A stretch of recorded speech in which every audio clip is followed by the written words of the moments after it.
Apologies Committee, Tuesday 12th of March, just past 10:30 now. First item on the agenda is Sederunt and Apologies. Do we have any apologies, Claire? No apologies, Chairman. I think we have a full complement, do we? I think so. Yep. Nobody missing? No. Declarations of interest. Leader? Item 5, there's reference in the report to the fact that there's a junction improvement to be made, and it refers back to the possible building of a new hospital. As such, I'm a director of NHS, so I would declare an interest. I'll leave the room. Okay, thanks for that. Is that under 2.4, the recommend? I picked up in 2.4 the recommendations is in item 5. I think we're... have we got advice for any members on the Planning Application Committee as far as that's concerned? Which is, it does say without prejudice to the planning process. We're agreeing to funding. Claire, just for... Because there is 2 or 3 members on here, I think. My advice would be to the members to stay. We sought legal advice on it, so we need to declare an interest in that. Okay, thanks for that. Anybody else got any declarations of interest? Item number 3 is the minute of the Housing Subcommittee, 29th of January 2013. Take that as being a true reflection of what happened at that time. Thank you. Agreed. Item number 4 is minute of the meeting, 14th of February. This committee, can we see that as being a true reflection of what happened at the time? Okay, thank you. Councillor Smith? It's not necessarily connected with the minutes, but it's always been the case that around about this time of year we always get a report on what action the council is proposing in relation to tackling the gull problem in Dumfries. In fact, I think the last report was way back December 2011, and it was agreed that we would have a report in November 2012 setting out what action the council were going to take for the year ahead, because the reality is we have to allocate a budget towards that, and we haven't really done that but we're actually kind of at the start of that period, and I thought it might have been in February, but it's not either February or March. When are we going to get that report? Okay. So we are kind of beyond the period, you know. If we've actually agreed a minute, then we'll pick that up. I'll pick that up. Mr. Speedy and I will pick that up, and if it should be here, it'll be in the May agenda. We'll make sure it's on for then. Okay, item number 5, which is the Planning and Environment Services proposed capital expenditure programme for 2013-14 for the infrastructure asset class. Mr. Speedy, do you have anything to add to this report? Nothing to add to the report, Chair. Thank you. Okay, I'll kick off the first question. I don't see any hands up. Just in regards to recommendation 2.4, I know roughly where that is. I've got a fair idea, but have you got any information you could just maybe expand on that a little bit, please? Certainly, Chair. Sorry, I don't have any graphics. That might have been an idea for this particular point, but we're talking about, in relation to recommendation 2.4, a piece of work that we've been doing with NHS, Dumfries and Galloway, just to resolve some of the off-site works that are required as part of the DGRI development that they're bringing forward, and is going through the planning process at the present time. And myself and John Howell have been involved just in assisting the negotiations on the works that would be required, particularly to the Pleasance Avenue, New Abbey Road, which is just at the access into the Park Farm, the rugby playing field, in terms of the existing capacity issues with that junction, and looking at the additional volumes of traffic, particularly in the peak periods that would go through the junction, and the works that we see would be necessary just to facilitate some of the blue light movements on the access to the new hospital. The other junction that we're looking at, the Park Road, Dalbeattie Road, is the kind of quite acute angled approach to the Dalbeattie Road from the Park Road, just as you're heading down to Cargan Bridge, and we're looking at a realignment of the junction there just to reflect better what would be the priority flow for a blue light route and the kind of major movements that are anticipated with the relocation of the infirmary. Thanks for that, Stephen. We have Councillor Smith next. Chair, I'm concerned exactly why the council are funding half of this particular change. It seems to me that, I mean, if a supermarket put a planning application in, we would ask them, as part of the planning process, to fund any necessary road improvements, but it seems that the council is proposing to fund half the road improvements on behalf of the National Health Service. Now, £240,000 is a quarter of the additional funding that the council allocated to roads recently. and it takes a huge chunk of that, and I just wonder why we're actually funding that particular project. Also concerned that it's premature. Why are we actually making a decision on this ahead of any planning application? Surely we should actually be waiting for the planning application, then having to decide what needs to be done. I'm concerned that we're actually going ahead with putting funding aside for a project that frankly hasn't had planning application and is quite clearly tied to a development being built by somebody else. It was a huge chunk of money that's been set aside, and as a result of that, other roads will go unrepaired because we're effectively, I suppose, supporting a new development that doesn't have planning permission yet. Yep, we just respond to that, Chair. The 50% funding, the work that's been done in terms of the transportation assessment, as the report discusses, and there's obviously data that will feed into the kind of planning application process much more fully. But the issue there is that the particular improvements that we're seeking for these junctions are not necessarily justified in terms of the additional flows through and the capacities impacts on the junctions at the peak periods.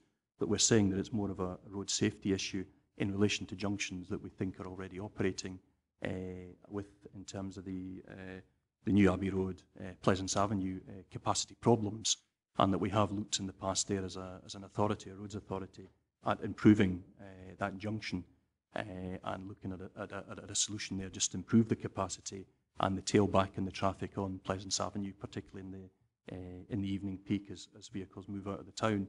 And what we're saying is that we can't tie down to the new development the need completely to reform that junction to increase the capacity, but that with the existing capacity problem, we've come to a negotiation with the NHS, and the position that we have taken is that we reckon that it would be an equitable split to go 50-50 on the junction improvement.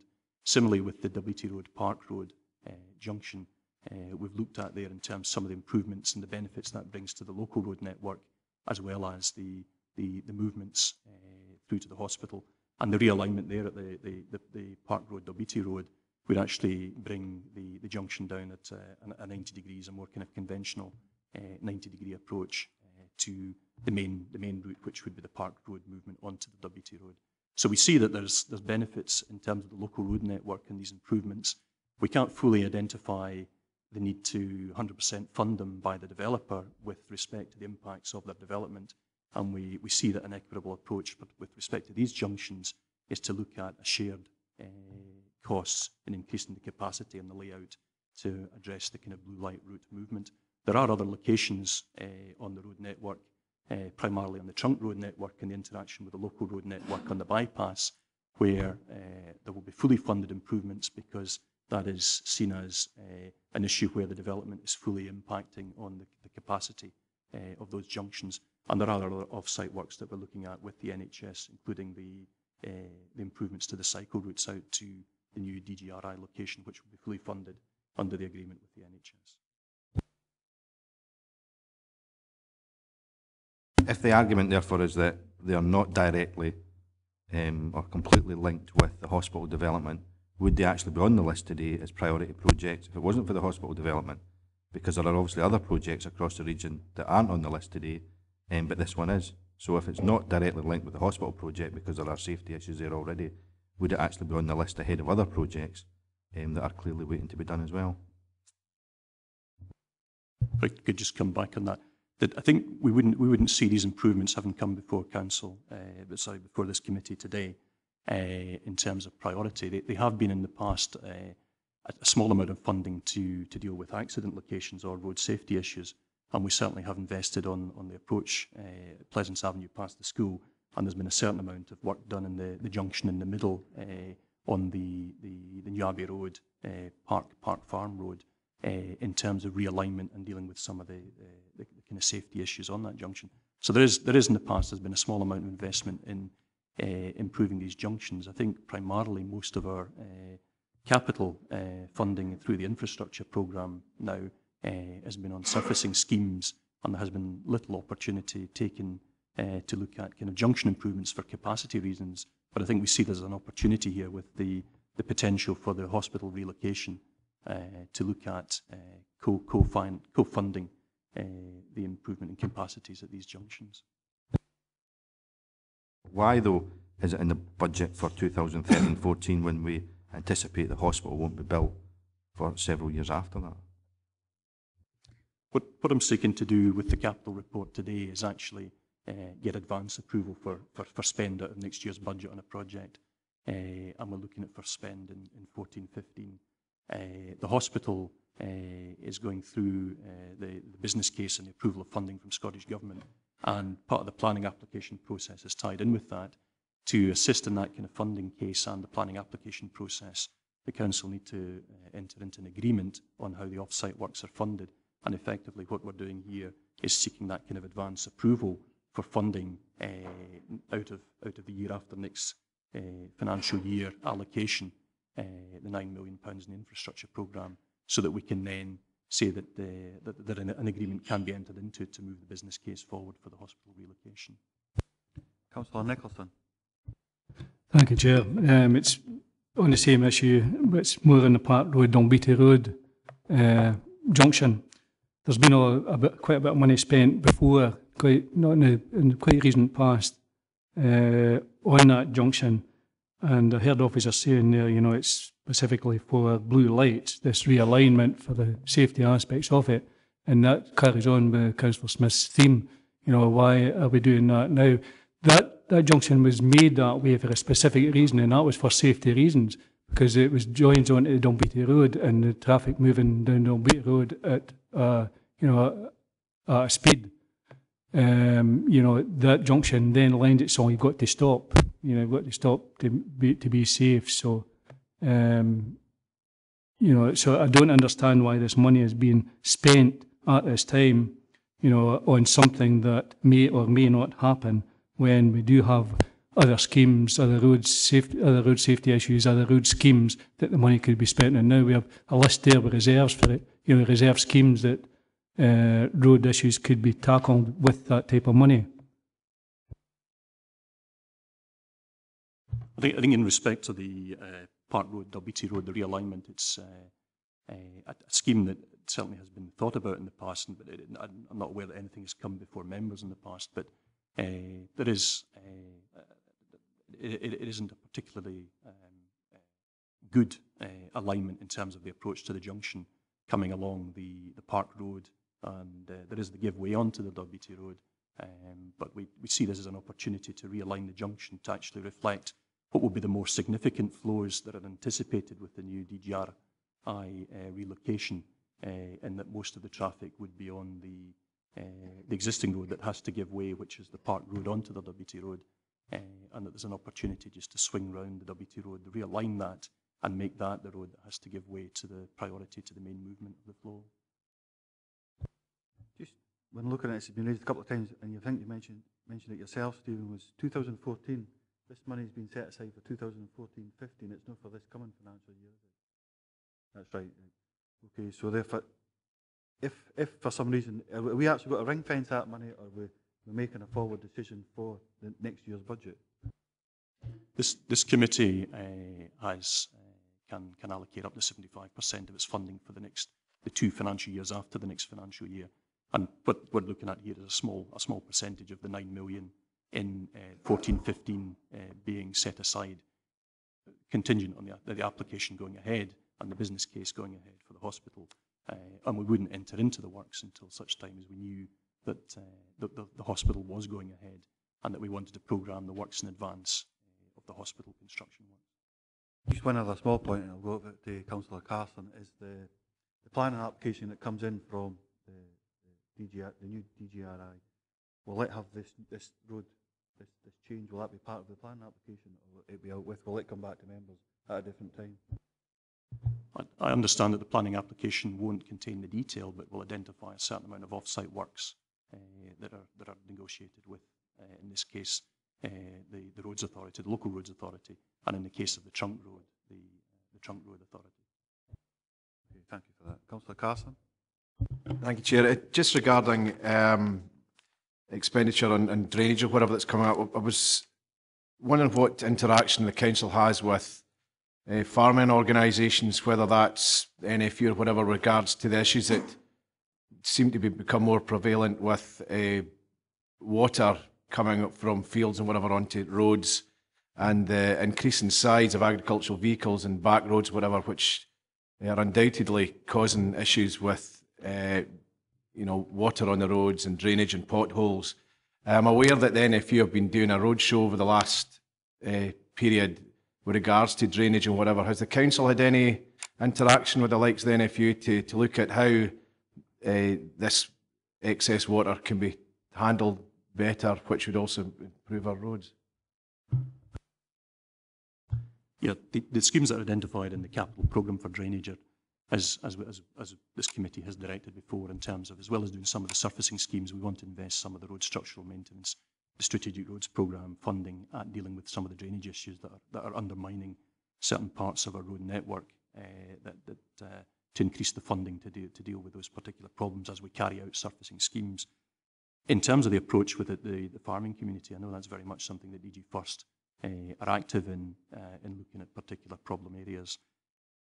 Not on something that we've in some locations that we've had particular success with, and I know that our colleagues in DG First are actually looking at a more formal system of approaching landowners in terms of identifying the problem, entering into negotiations to deal with the problem, right the way through to a much more formal notification and correspondence, and the prospect under the Road Scotland Act of actually carrying out works and recharging. And again, there's a bit of research going on in terms of what other authorities are doing in that location, in that situation for these problem drainage locations. And I would anticipate that a report will either be coming back to this committee or to the DG First Management Committee, just agreeing that much more formal process in dealing with landowners. I know there is occasional contact with the NFU through DG First, and certainly in the past I've been involved in meetings with the NFU on other issues, not so much drainage, but I'm not aware specifically if anything's happened in terms of consultation recently. If you're saying there's been an initiative with the NFU recently with local landowners, that's not something that's come across my desk. Thank you. Councillor Lever. Just glancing through this report, there's a lot of mentions made of 20-mile-an-hour zones at various locations within that. And I think we as a council need to grasp the nettle of the 20s Plenties campaign, because this is going to happen sooner or later, that we're going to have 20-mile-an-hour zones in residential estates. You know, it's happening throughout the country. We don't seem to be moving on this at all at the moment to any great extent. We're not working with local communities. I was at Heath Hall Community Council last night, and the general feeling there, in fact, the absolute feeling is Heath Hall residential estate should be a 20-mile-an-hour zone, and a zone through signage, not through hard engineering. We can't afford to keep putting speed bumps, which you can't afford to maintain, which are destroying the roads in residential estates. I do think we need to grasp this nettle of the 20s Plenty campaign and actually begin working with local communities within that. I think the director should have received an invitation to attend a meeting to discuss safety within the Heath Hall residential estate. I think it's been sent out by one of the residents, and that's the feeling within that community, is they want 20-mile-an-hour zones through signage. At the moment, estates like Heath Hall are absolutely chaotic. You've got 20-mile-an-hour zones within the area, you've got 30-mile-an-hour zones, you've got signage indicating this, and people are just totally confused. So I do think we need to move to this. I don't want us to be back in the same sort of situation in terms of doorstep recycling. We didn't actually address that with justifiable case, and of course we're going down the eco-deco route. But now we're going to have doorstep recycling. I think the 20-mile-an-hour, 20 Plenties campaign is going to be a similar sort of problem for this council. Is that yourself, Stephen, or Mr. Hubble? John, if you could, I suppose if you could outline the process, because I know it came up quite a few times in the member officer working group with the local transport strategy. So if you could outline the process, I think there is a clear process to follow. As members will be aware, this committee agreed a policy for 20 mile per hour speed limit.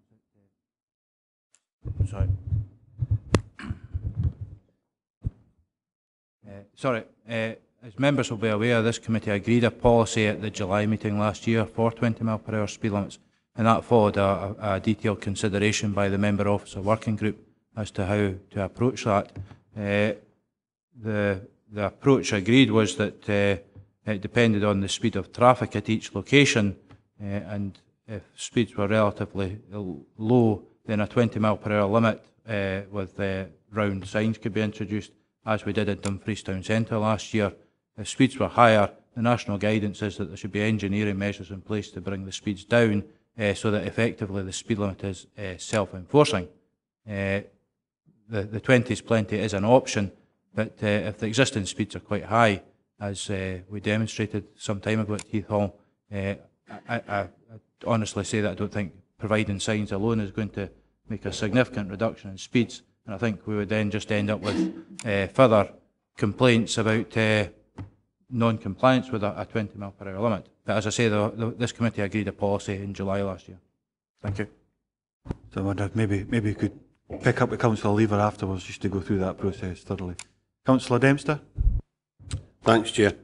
On the same subject, 3215, speed limit and traffic calming programme, and I realise the report talks about a 20 mile an hour limit, but it does talk about traffic calming. And the point I want to make in relation to that is, we've never identified a budget, as far as I can recall, for maintenance of these speed bumps that we've introduced. And we've talked about it on a very regular basis in this forum. Now, we have, and I'm sure I'm not talking about myself, we have speed bumps over the region where there are craters adjacent to them, and we're now asking roads staff to pick up the bill for maintenance and repair of speed bumps. And I think we need to identify a source of funding so we can go to staff and say, there's a speed bump here, it's nothing to do with the road, it's introduced because of the speed bump and its location, and we need it dealt with. And I think that's something we should be looking at in this committee. I'm also interested in the report about all the works that have been carried out this year, the asset class. How did we arrive at the different pieces of road that are to be repaired? And how are the regions, you know, Andale, Eskdale, Nithsdale, Wigan, Stewartry, how is the fund shared? Because there aren't figures in the report associated with the individual schemes, or even region or area by area. So we could find ourselves in a situation, I'm sure it's not the case, where we've got a list of projects in Nithsdale that come to £10,000 and a list in the Stewartry that come to 3 million. I'm sure that's not the case, but I'd be curious to see how we arrived at the eventual schemes that are on the report, and I would like to see some indicative figure associated with the different pieces of work, because somebody will have them to show us what money is being spent in each of our respective areas. And the last thing I would want to raise, and I wouldn't want to pour cold water on a scheme, but the cycle for hire scheme, on a personal basis, I've yet to see anybody on these orange cycles. It doesn't seem to me to be a particularly attractive scheme, and it's no regularly that you see cyclists floating about Dumfries. So I'm concerned that we're making a bid for match funding for £891,000 to put additional cycleways in for what is a limited, or would appear to me to be a limited demand area. And in a time of resource difficulty, I think we need to consider slowing down the programme of cycleways and investing in the road infrastructure, because that's where the pressure is. And as an aside, some of us in the planning committee know there's an awful hoo-ha sometimes about where you want to put cycleways, and the public don't always support the cycleway programme, whereas I'm sure you'll get 100% support from members of the public if you invest in the roads network, because that's where the big issue is. That's where most of the public see the problem, whether it be by public transport, taxi, or their own cars and motorcycles. And there's an issue there that we need to tackle. We don't need to be developing schemes that the public in general terms don't actually support. 3 points there, Stephen. I think maybe if I could take the last point first in terms of the investment in the cycleways versus the kind of roads maintenance. I think in the January committee we came with the £9 million infrastructure budget, which is now £10 million in this report for the next financial year, and how we might allocate that. And again, that was kind of done with a bit of guidance from the Capital Investment Strategy Group, looking at how the other asset classes across the council were going to be invested in. And we agreed we would fund against these programmes in January. Having agreed these amounts against the programmes, we then went back and looked at what the projects could be in detail, which is the kind of subject of this report. In terms of the investment in the cycleways, that's something that we certainly as officers are very much keen to encourage in response to the local transport strategy document that's been before members and consulted on with the member officer working group. And also, to a certain extent, we're kind of led an investment on some of these programmes in relation to the road safety programme that's part of the road safety partnership that the council is part of and a member of, and the whole kind of sustainable travel initiative that comes out through the likes of the work with Westtrans and the regional transport strategy. So that would be kind of where we're going with the kind of the introduction this year, with the kind of relatively modest investment in the cycleway infrastructure, trying to maintain a bit better what we have out there, and also look at the kind of extension of that cycle network to address the kind of demands there are some demands made on the council that we are much more kind of cycle friendly and sustainably travel linked, particularly in and around the Dumfries town and out connections onto the kind of national cycle routes. So that would be the kind of officer's advice and position in terms of looking for investment on some of the cycleways. In terms of the asset classes, the kind of detail, the likes of the road structural maintenance programme, what we've looked at there, although there are not figures in these programmes, these figures have been worked up and validated. We have indicative figures to know how much we can fit into each of the programmes. The allocation split, say, for the road structural maintenance between the areas has been a historic percentage, a calculation that was done in the kind of lengths of the roads in each of the areas to try and get a kind of an equitable split based on road length in each of the areas. And certainly for the road structural maintenance and parts of the revenue programme within the Strategic Commission, that percentage split has been run through for probably getting on for now about 20 years. In terms of the Strategic Roads programme, there's a bit more analysis of the data, given that was a much more recent top-up to the roads programme of about £2 million per annum. And the Strategic Roads programme is much more linked to the road condition indicator, and for each of the areas, how they perform in terms of the road condition indicator, which is the statutory performance indicator, primarily driving the road service, and the allocations made on the area that has the kind of poorest road condition indicator and has demonstrated the greatest maintenance need, gets a slightly higher or a higher allocation out of the Strategic Roads programme. Can I come back just briefly, Chair? Thanks, Chair. I thought we'd made a decision last year to move away because we discovered that, I think it was Stuart, there a huge proportion of road length, but not necessarily the poorest roads. And I thought we'd made a decision last year to review how we allocated funding, and as Stephen latterly said, it was very much on the condition of the road. In fact, we set up a scheme that determined if it was a bus route, if it was high volume use, etc., that then moved that particular road up the qualification scheme or ladder, if you like. I thought that was the framework we were moving to. And if we hadn't already done that, I thought we'd asked officers or tasked officers to look at that and bring back some mechanism that we might agree. And the other thing is, we've also got ourselves into a situation, as far as I can see, where we don't have a maintenance programme for the cycle network either. And I think at some stage we have to say we need to stop the cycle development, because although it may well be part of the sustainable travel and the different ways at looking at travel, if folk are not prepared to utilise that, and you can understand that our climate doesn't lend itself to cycling on a daily basis, we need to limit the investment we put in it. But the point I wanted to make was we don't seem to have a reserve now, and at some stage we'll be confronted by a repairs programme for the cycle network that we don't have a fund for, and that'll be another burden that we could do without. So we need to address that, I would suggest, now. And if we're doing cycle ways, tie into that a fund for maintenance for these cycleways. So that's 2 points I'd like looked at, Chair. I think, particularly the first point that was raised, I think it was referring to the rural lifeline links and the urban. Yeah, we can pick up on that. Yeah, if I could just come back on that, Chair. The Strategic Roads programme, as I said, is very much based, the allocation based on the road condition indicator. And the RCI for the Stuart area is indicating, a kind of greater maintenance need. So it does get at the present time, in terms of the analysis we carry out every year, it gets a bit of a higher piece of the Strategic Roads programme budget to address that poorer performance on the road condition indicator. In terms of the further information that committee were looking for, what we've tried to do in this report is list all of the schemes and provide a lot more reserve schemes to try and address some of the concerns that were raised back in the summer when we talked about the allocation of funding to programmes.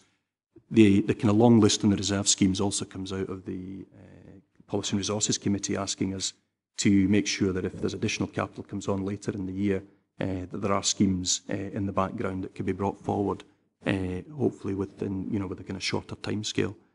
And I think the other issue that came out, certainly as the Chair has mentioned, is the funding to the urban routes and the rural lifeline links that members of this committee felt were being overlooked in the allocation. And certainly the part of the road structural maintenance funding goes towards these links and routes, but the extra £1 million that's reported in this paper is allocated completely to the urban routes and the rural lifeline links, and these are identified separately for funding to address the kind of issues that had come out of this committee in relation to the funding. On the cycleway maintenance, the programme that we have, we do anticipate, as well as using it to try and draw down co-funding from Sustrans for improvement to the cycleway network, we would anticipate that as needs come up in maintenance, that we would fund that from that capital programme as well. And if we had particular problems in later years, we would use that both to carry out significant surfacing works of cycleways, which hopefully don't deteriorate as quickly with a kind of lower volume of traffic, but also to invest in the new schemes, a bit of a balance in terms of the needs on maintenance. Councillor Peacock, Ogilvie, then second time speaker, Councillor Smith, and we'll go to the recommendations after that. Thank you, Chair. Actually, it's on a similar sort of basis to Councillor Dempster, and I agree that I would have liked to have seen some figures allocated in the works programme for the roads here, not individually but split up into the 4 regions. Also on the point of the cycleway maintenance, as it happens, I was at 2 community meetings last week where I was asked that question because the cycleways are deteriorating, and I was asked who's responsible for the maintenance of these. So that is something we certainly need to be considering in budget allocations for future use. But my main point actually was with the roads programme that we have laid out before us as well, and it's split into the 4 regions. I'm looking for commitment from officers that if there is any savings identified within the works programme from the priority schemes, that will be used to bring forward the reserve schemes within that particular area, and that money won't be directed towards another area, so that the full allocation for each area has been identified at the moment will be spent within that area. Yeah, that tends to be the way that we operate in terms of if there's in some areas we might be able to bring in a scheme cheaper than the indicative cost when we work out the detailed cost. And another scheme can come off the reserve list, say, for that particular area, and that's the way that we tend to work. So we try to balance the costs within the area. If there's an underspend projected or if there's additional funding, we look at the allocation equitably across the areas. We also try to balance across the programmes, and certainly that comes back to this committee in the outturn report we'll bring for July for this current financial year. There's been a bit of accelerated spend in some programmes, and maybe some other programmes in the capital programme have kind of underspent, but we tend to use the roads where we can maybe bring schemes forward that bit more quickly to try and soak up the kind of the potential of the forecast underspend. And that's certainly something that will come to committee in the monitoring reports through the year as well, on the capital monitoring, in terms of any additional approval that's required for additional schemes. Certainly if they're on the reserve list here, we would take it that committee have given us approval to move those forward if funding becomes available on the basis that it's equitably split across the areas. Councillor Ogilvie. Thank you, Chair. Just want to clarify, it's on 3.215, the speed limit and traffic calming programme. Now there's 100,000 there set aside, but I'll concern myself with the 2 that I know, which is St John's Road and not St John's Street in the report, and Annan High Street. Both of these have been postponed for good reasons by the sounds of it. St John's Road is dependent on the progression of the Annan Gateway, which we know about. The final one, just for clarification, I think John partially answered it. Annan High Street was measured, but the speeds were above the criteria, and you have no intentions of putting in physical restrictions because it's the High Street, the main road through it. Is that what the report is saying? Yes, that's correct. That I don't have the actual speeds, but the threshold value is a speed of 24 miles per hour, and the speeds that were recorded at a number of locations were certainly higher than that. And the nature of Anne and High Street obviously doesn't lend itself to the provision of traffic calming measures, and I doubt that would have been supported. So that's the underlying story and message in that item. That's great. Thanks for that clarity. That takes us back to the 100,000, which was for the 6 schemes that was identified in that part. If there's 2 of them not going ahead, or one might go ahead once the Annan Gateway thing's been identified, will that money be kept to help fund part of that improvement on St John's Road? Chair, if I just come back on that. As the report indicates, we're promoting orders at the 2 locations in Stranraer which have moved further forward in the consultation process. There's the 2 in Dumfries that we're still consulting on with the Community Council, and then there's the one at St John's Road in Annan. There's no funds identified, no budget identified against individual projects. It's just those were the 6 locations identified through the trawl of accident locations, and 5 of those we're still suggesting that we should take forward. And some means, obviously, what we need to do at some point in the near future is to, now that we have the accidents, or nearly have the accidents for 2012, is to repeat that exercise and to see if there's any new locations come up. I wouldn't have thought so, because what we look at is a 3-year period. So last year we looked at 9, 10, 11. This year we'll look at 10, 11, 12. So unless there's a spate in one particular location, probably unlikely we'll get extra ones. But that's what we're suggesting, that here's a programme that follows the decision of this committee, and these are the priority areas. As I say, the St John's Road one is really, if we're looking at traffic calming measures on that road, and obviously that would have to be subject to consultation.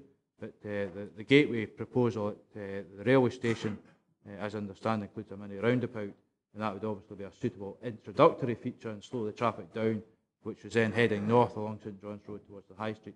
And obviously the junction at the High Street is the starting point for the other direction. But all that would be something that would be discussed with members at the appropriate time when we had greater certainty about the Gateway programme. Take Councillor McClung, then Smith as a second time speaker. Thanks, Chair. On page 35 on the coastal infrastructure, Stranraer Quay Wall, can you explain what that is for me, please?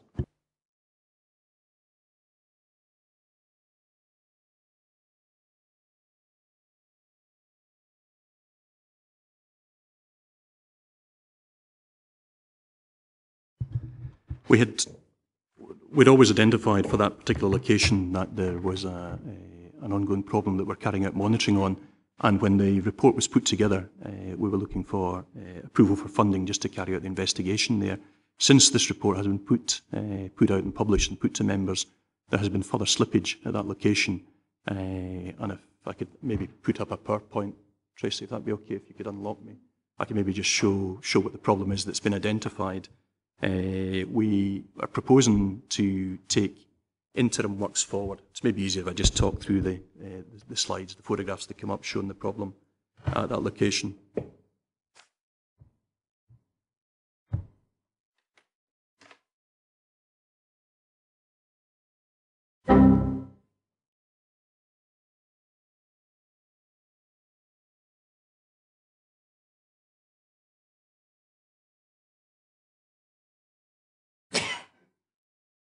Yeah. Thanks, Tracy. So the situation that's kind of come about, and it certainly was discussed at Wigton Area Committee last week, and I'm aware of the kind of actions that have come back, although the minute hasn't been published. Certainly Wigton Area Committee are looking at some feedback on what the options are for dealing with this settlement. It's an area of the quay, possibly halfway down towards the West Pier, with the new facilities building further down. On the left, as you're looking at this photograph, you're looking out towards the blue infrastructure you can see in the distance is the part of the marine infrastructure and the access to the marina.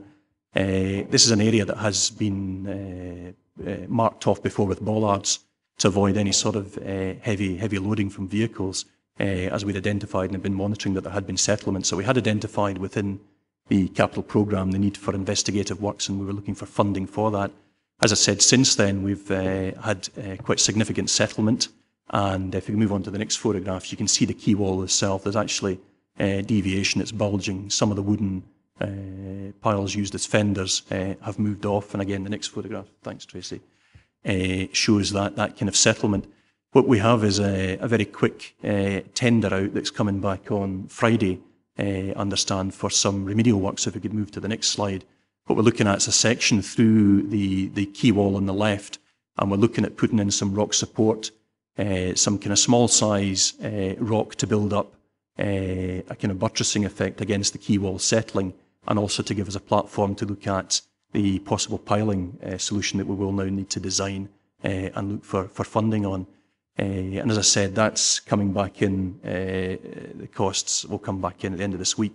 We've had discussions with Marine Scotland, and they are looking at giving us an exemption in terms of a very quick approval to deposit material in the harbour, just to try and stabilise this location. What we will do thereafter is work up the design for a full permanent solution, and I will be coming back to this committee with a report to look at funding within the capital, the coastal infrastructure programme that is before you. What I would be proposing, and I've discussed it with the head of finance, is that through the Capital Investment Strategy Group, we look at additional funding or acceleration, certainly of funding from future financial years from the coastal infrastructure programme in order to meet the cost of this at the quay wall at Stranraer Harbour. So I would be proposing that we would move forward with the projects that are tabled before, but that we would consider this as an additional project, and that we will be implementing a quick fix to try and stabilise, but coming back to this committee with more detail on the additional costs involved in the permanent solution. Okay, thanks very much for that, Stephen. Councillor Smith, you can get the last word. Thanks, Chair. Can I first of all welcome the fact that the pothole on my left ear at the back there is currently being repaired by the council in my ward. Chair, I think what this report does is it actually puts in detail what a lot of people have been saying for some time, and that's that we don't spend enough repairing our roads in this region. The reserve list here won't get done in every one of our wards unless additional funding becomes available or there is some slippage there. And we can all look at the list of roads within our wards that are here. I mean, I was looking at my own one, Oakfield Drive, Calside Road, Craigs Road. Every one of them is in a really appalling condition. And we really need to see work accelerated on these roads. Now, what this report says is that if we had additional funding, we could actually carry out the works in these individual roads. And the question is, how do we make sure that we actually get that additional funding? This committee has, in the past, been united in calling for additional funding for our roads, but it seems that when it goes to another committee, people have a sudden change of heart and actually vote against that additional funding. But we have to send a clear signal out that if additional funding is available, first of all, we want to see that additional funding being spent on our roads. And secondly, that members of this committee actually champion that cause, because every one of us will have to go back to our constituents and explain, well, this reserve list, I know you're complaining about the state of the roads here, but frankly, I voted not to actually do anything about it because you didn't vote to put the money in there. We can see exactly where funding would become available and could become available to actually carry out this work, but for whatever reason, there doesn't seem to be the political will there to actually make that happen. And as a result of that, we're going to continue to have the roads in this region in the appalling state they actually are. And we really need to start to wake up to the fact that it's the single biggest issue that people are raising with us is the state of our roads, and we're not actually putting the investment in there to tackle the huge backlog of repairs that's currently taking place. I agree with some of the other speakers with regards to actually looking at what the assessment criteria would be. I think that would be helpful to find out how we actually got to the decisions that we've got today in terms of why certain roads are on the list and other roads aren't. I mean, is there no way presumably we agreed some time ago what the assessment criteria was going to be? What is the actual calculation? Why are certain roads on the list and other roads are, for example, on a reserve list? There's actually one in my own ward that seems to be on both lists, which is the Rowan Bank Road proposals on the road structural maintenance list, but is also on the additional roads funding list as well. I'm not entirely sure why, but I think it would be helpful to actually find out exactly why certain roads have been put on here and others have actually been missed out, because every one of us have sent a list and I've no doubt to say these are particular roads that are in a poor condition and they don't appear anywhere on this particular list. And I would like to see exactly how we actually got to the list and what the actual, not the criteria, because we've seen the criteria, but actually what the calculation is. And I think that information should be provided to members. But I come back to the point again that we really have to start getting serious about putting proper investment into some of these roads, or the condition of some of these on the reserve list that won't get repaired unless they come forward is just going to get worse. Yeah, if I could just come back on the prioritisation and then hopefully provide a bit more clarity on that. Certainly what we're doing is we set out from January's committee, and we had an indication of what each of the programmes would accommodate in terms of the allocation within the infrastructure class as a whole, the 10 million. And it's very much the prioritisation is very much influenced by our colleagues in DG First in terms of what needs to be taken forward and what would be most advantageous to be taken forward as a roads surfacing scheme or as a roads drainage scheme. This year in particular, we've had one of my team embedded working with DG First to assist them in that process, so that there's much more of a view on the commissioning side as a bit of a reality check on the decisions that have been made in each of the areas within DG First. Again, as they're trying to take an overview region-wide, we're trying to work with them on that just to make sure that we are convinced in terms of the priorities that are coming back out. So we're developing long lists of schemes that you see before you here, some in the reserves and some that we're saying we're committing to move forward with the fund, and that are really, that is the priority that we're taking from inspections, from area-wide views, and looking at the funding that is available. If I could maybe just come back, there was a point I don't think I answered that was raised by Councillor Peacock. In terms of additional information, I think probably how we could enhance this report, as you said, is that we could put in in future, in a similar style report, we'd probably on an area basis put in the sums against each of the programmes and areas, rather than the detail down into the schemes, which is to a certain extent still been developed. But I think that would give a bit more clarity on how the split had been made between the areas, and it's certainly something that members could look at with a view to future reports and additional information. Just for reassurance, because I know I've asked the question many times myself, but we do carry out surveys, again, the state of the roads, and that's the basis. The worst roads, what roads in the worst condition is pretty much that have been addressed first. I think that's the case. I think in some situations that's the case, but I think the other, it's the balance between being very reactive and trying to a certain extent through kind of asset management, being a bit more proactive. And there are some locations where if we invest in a road that doesn't look as bad, we can actually get a longer life out of it. We might be able to put a thin surfacing on it, or we might look at surface dressing, and that intervention will get us 10 years on that road.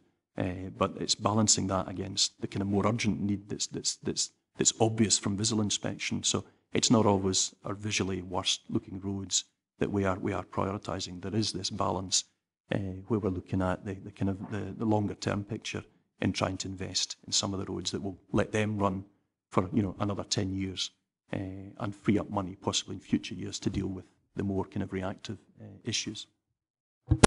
Thanks for that. Okay. Recommendation 2.1 is to note the total for 2013-14 capital allocation for this committee as indicated in Appendix 1.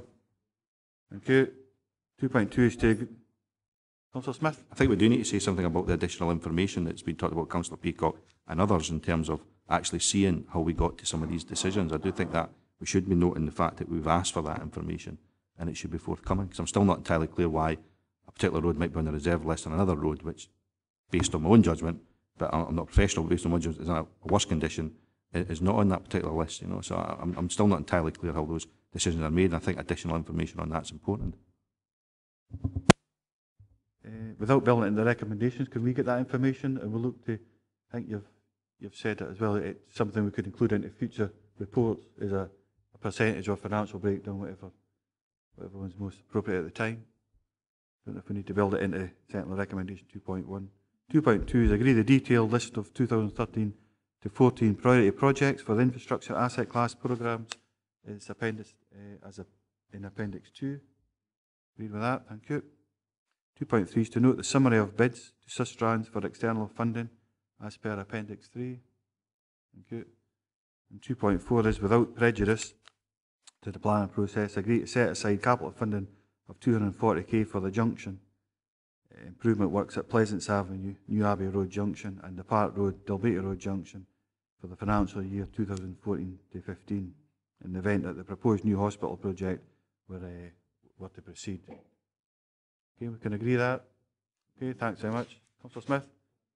We should once again send a clear signal that this committee would support additional funding being allocated to road infrastructure, and I think we should build that into the recommendation. We've done it before, and we now have the list of reserved roads that will not get done because we don't have enough funding, and we should send a clear message that this committee supports additional funding being allocated to make sure that those reserve list roads do get carried out.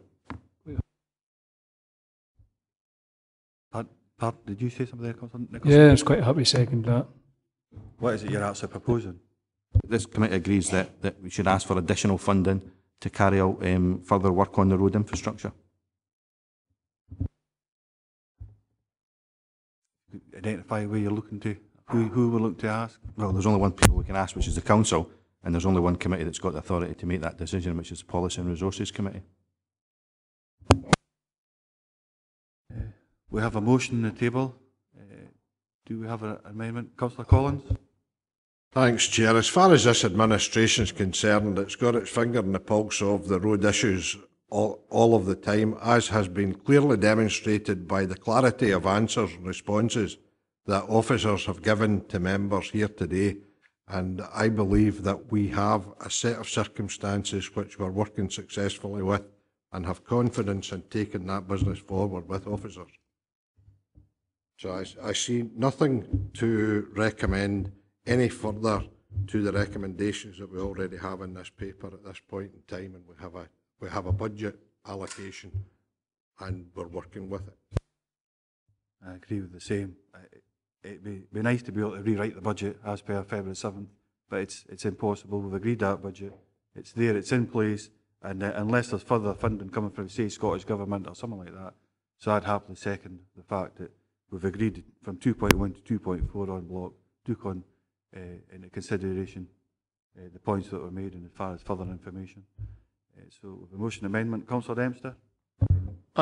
We have a budget that we're working with, and I think that's acceptable. What the proposal is suggesting that we recognise the work the officers have put in.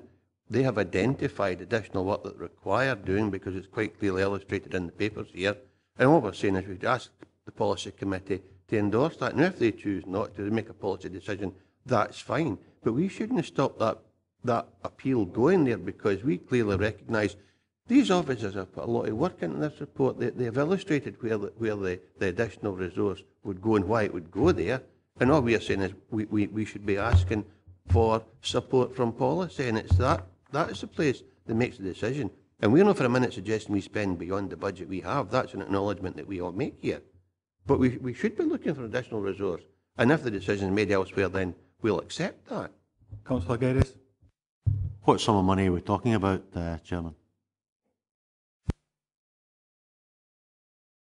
Well, I'm not the chairman, but I can certainly say that what I support is an additional £1 million a year for the next 3 years being invested in our roads budget. I mean, it's been raised previously, but if others have got an additional figure, then so be it. But you know, that's a figure we've suggested in the past that I believe is affordable. But and I don't. I mean, people say that the budget's been set and it's not changed. Well, actually, the budget changes every week in the council, and committees to set their own department budgets as well, basically. So I don't agree with that at all. Budgets have always been changed, but that, in my view, is a perfectly affordable amount. But it'll be up to Policy and Resources Committee to determine whether they wish to do that. I mean, it's clearly funding becomes available in Policy and Resources Committee all the time, almost every month. We see it, whether it's as a result of capital assets being sold, and decisions are made, frankly, almost ad hoc, as we'll see next week in the papers.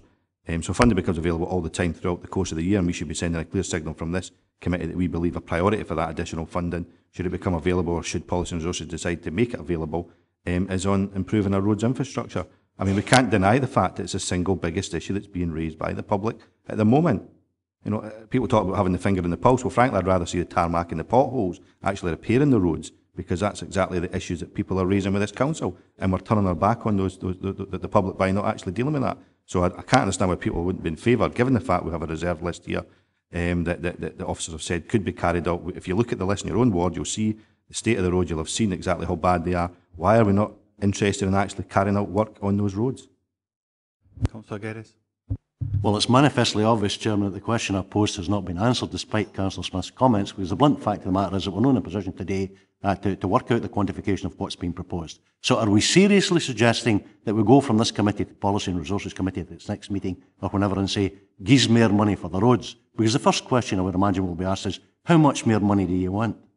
Oh, well, we really don't know. I would suggest, in fact, that that's no the way for any responsible service committee to conduct its business. This is nothing more, in my view, Chairman, than puerile politicking. No, Chair, it's £1 million a year sorry, Councillor each Smith, year. sorry, Well, Chair, I was no, accused sorry. of not actually I'm saying gonna what the ask you figure to is. stop. It's £1 million We've got- a year for stop, each of the please, next stop. 3 years. Stop. Okay, I can see an Stop. attempt to wriggle out when I see.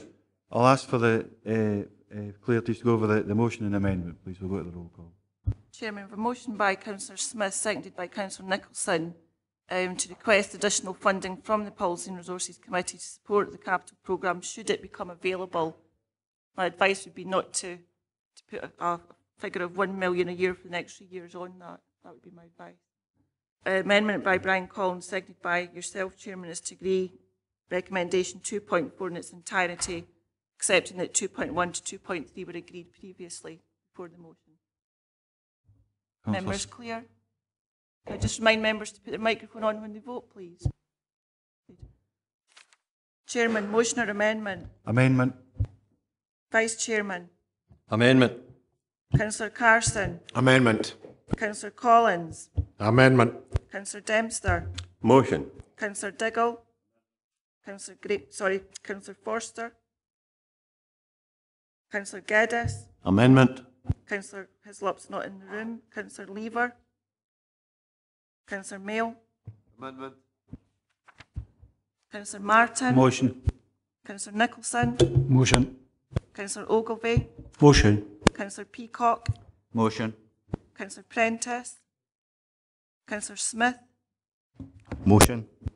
Councillor Tuckfield? Amendment. Councillor Wood? Amendment.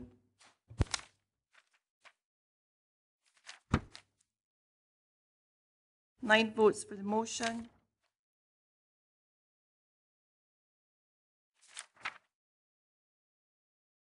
Nine votes for the amendment. Chairman, you have the casting vote. Amendment. Amendment is successful by 10 votes to 9. Item number 6 is the road lighting policy. Director, do you have anything to add to the report? Nothing to add to the report, Chair. Thank you. Any questions for members on this report? We have two hands up at the moment. Councillor Lever, Dempster, then Ogilvie. On page 43, mentions made of the I've lost it there. Better illumination of road signage. I think one of the problems with the illumination of road signage is maintenance.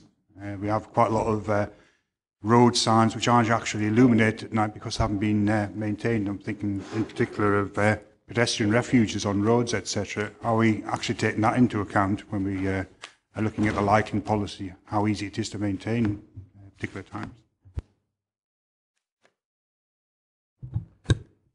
In terms of the illumination of road signage, I think there's a piece of work to do in terms of actually working out just how much of the asset we have there and the state and the condition it's in. I think what we're flagging up here is that if we identify that under regulations that we should be illuminating certain signs, that we would want to make sure that we're doing that adequately. I think at the same time there's also a bit of a process where we can look at possibly in the past if we've got round to illuminating signs that maybe don't need to be illuminated. And I think at the back of our minds there's always the kind of the agenda for declutter. I think in a lot of our urban areas we've slipped into the providing an extra sign. I think we've always got to look at if there is an over-provision and we can actually try to look at declutter. So I think, yes, particularly in relation to the road lighting policy, the lighting of the signage is very much tied in, but only where that's necessary that we can reality check that we are doing that appropriately and maintaining appropriately. Councillor Dempster. Thanks, Chair. Can I just commend the officers for bringing this report? I'm delighted to see there's a recommendation that we actually invest in the road lighting scheme. And can I say it's a seismic shift from a few years ago when there was a suggestion that we might consider switching off the street lights to save money. And I think this is a very positive approach, and I'm certainly pleased to see it. On the page 43, that pie chart where it talks about development, is that development of street lighting or is that investment by developers in providing part of the infrastructure? And I see also just above that where it talks about the policy, it includes lighting for public car parks, remote footpaths and public open spaces. I would maybe caution against doing that because we do have plenty of open spaces and remote footpaths, and if we start a policy of ensuring they're lit, then we will continue to invest, and maybe that's not the most sustainable way of maintaining the lighting infrastructure that we have. But I'm absolutely delighted to see the report, and I'm pleased we are ensuring that the lighting infrastructure is sound and will be brought up to a good standard on a regular basis.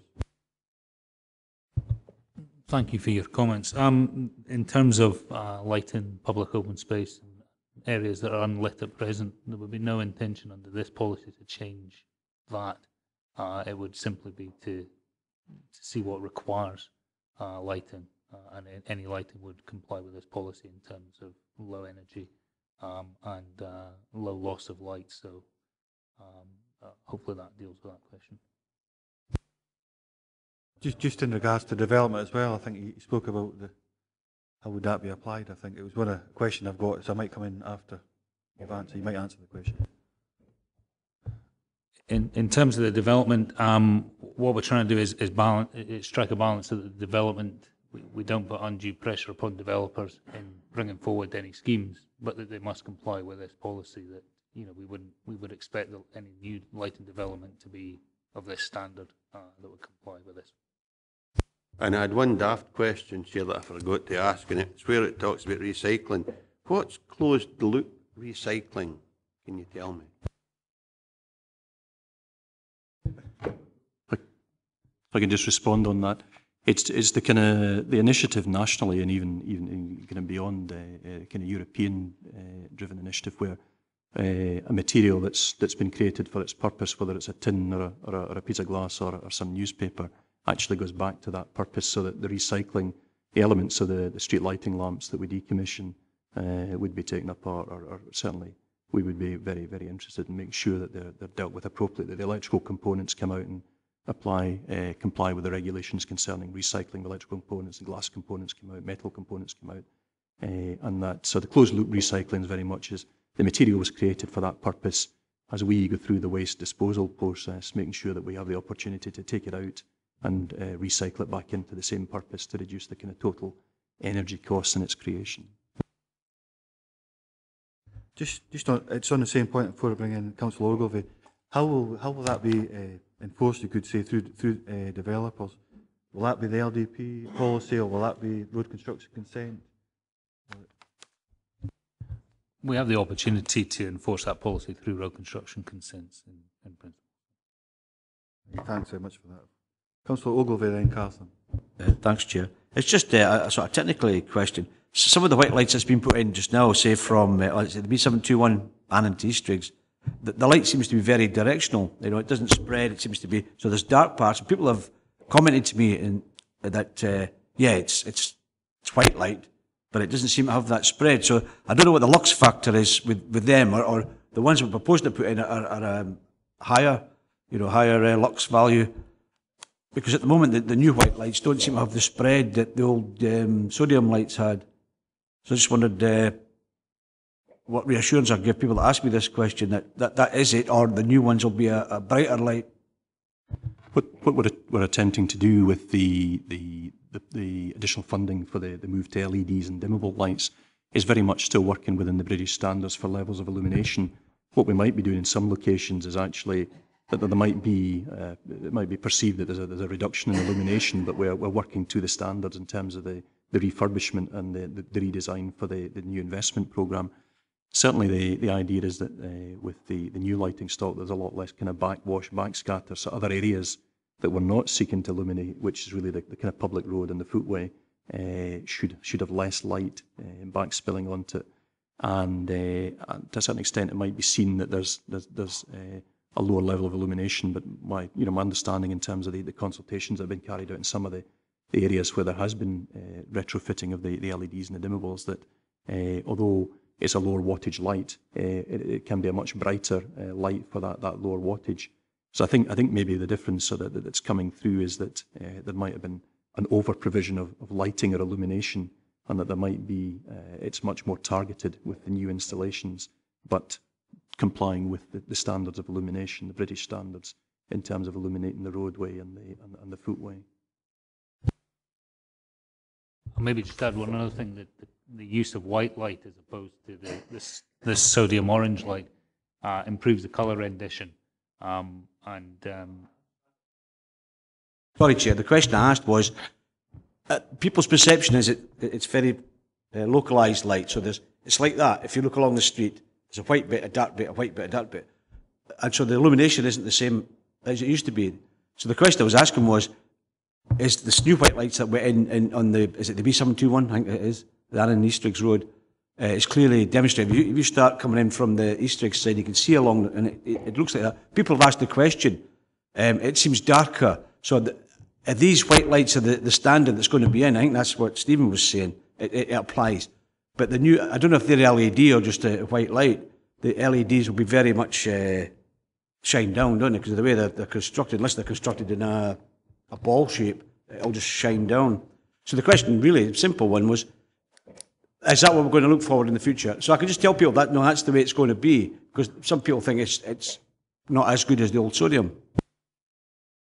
I think what we'll do for that particular location, we don't have the detail for that particular. If there's a recent installation, I would anticipate that it is the new.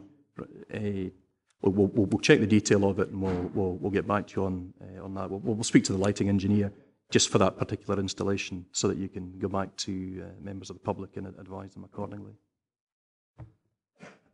Yeah, I think they're extra tall, them lights, because it used to be part of the A75, didn't they? So there is, maybe that's just a big enough headlight, big enough lamp. Sorry. It's possible. I was just going to check. Was that part of the former trunk road, because the lighting column spacing and heights?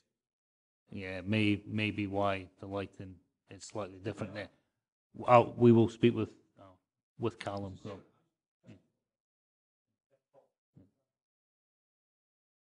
Okay, thanks. We'll pick up on that. Councillor Carson. Thanks. I'd just like to take this opportunity to commend the council for the work they've already done in upgrading the lighting in Dunray, New Galloway, Kirkpatrick, Durham, Carsfairn. There has been almost everybody's been delighted with the difference there's been. And I'd like it noted the work that Callum Edgar's done in addressing some of the issues that have been raised with regards to glare and dark spots, whatever, and how quickly these problems have been addressed. So I've got nothing but praise for the work that's already been carried out. Also, on the back of that there are some housing schemes that won't necessarily come under any new lighting policies, and I would just ask for the council to work closely with the likes of DGHP to make sure we don't get sodium lights installed in Dalry or whatever, for example, where the new lighting has been installed, and that there's a consultation or discussions there to ensure that the new lighting's put up. Okay, thanks for that. We'll pick up on that. We're saying the only other question I've got that hasn't been asked is in reference to 3.4, and that would just, if you could remind us of the timelines and the amount of money we're spending. Quite a considerable amount of money on the new lighting across the whole of Dumfries and Galloway. The timelines in that, please. The timeline on the policy and resources was an 8-year programme, 7.4 million, so that's about 925,000 per year. However, there has been an acceleration of the programme to actually invest in street lighting equipment now, before the end of the financial year, on the request from the Head of Finance. Further to that, the investment in Moffat investment at 240,000 from Scottish Government, full funding, not a match funding. That work will be carried out starting next week, of the replacement of lamps in Moffat.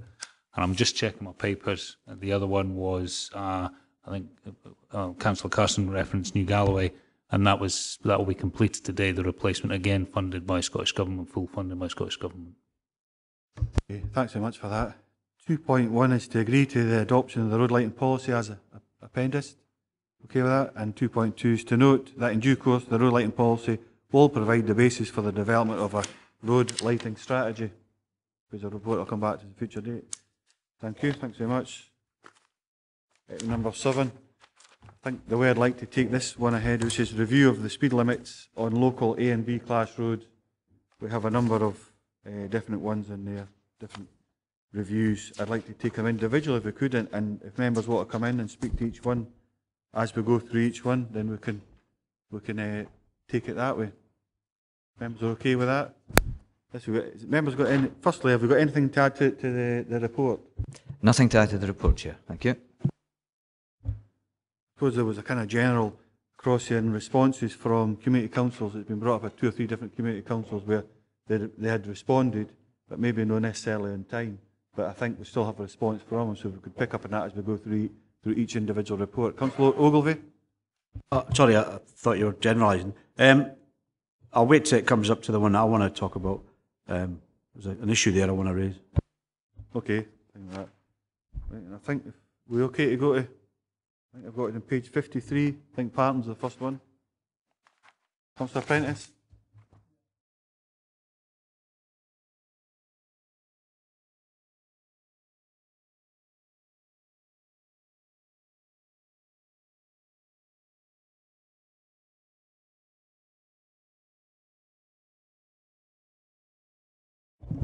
There we go.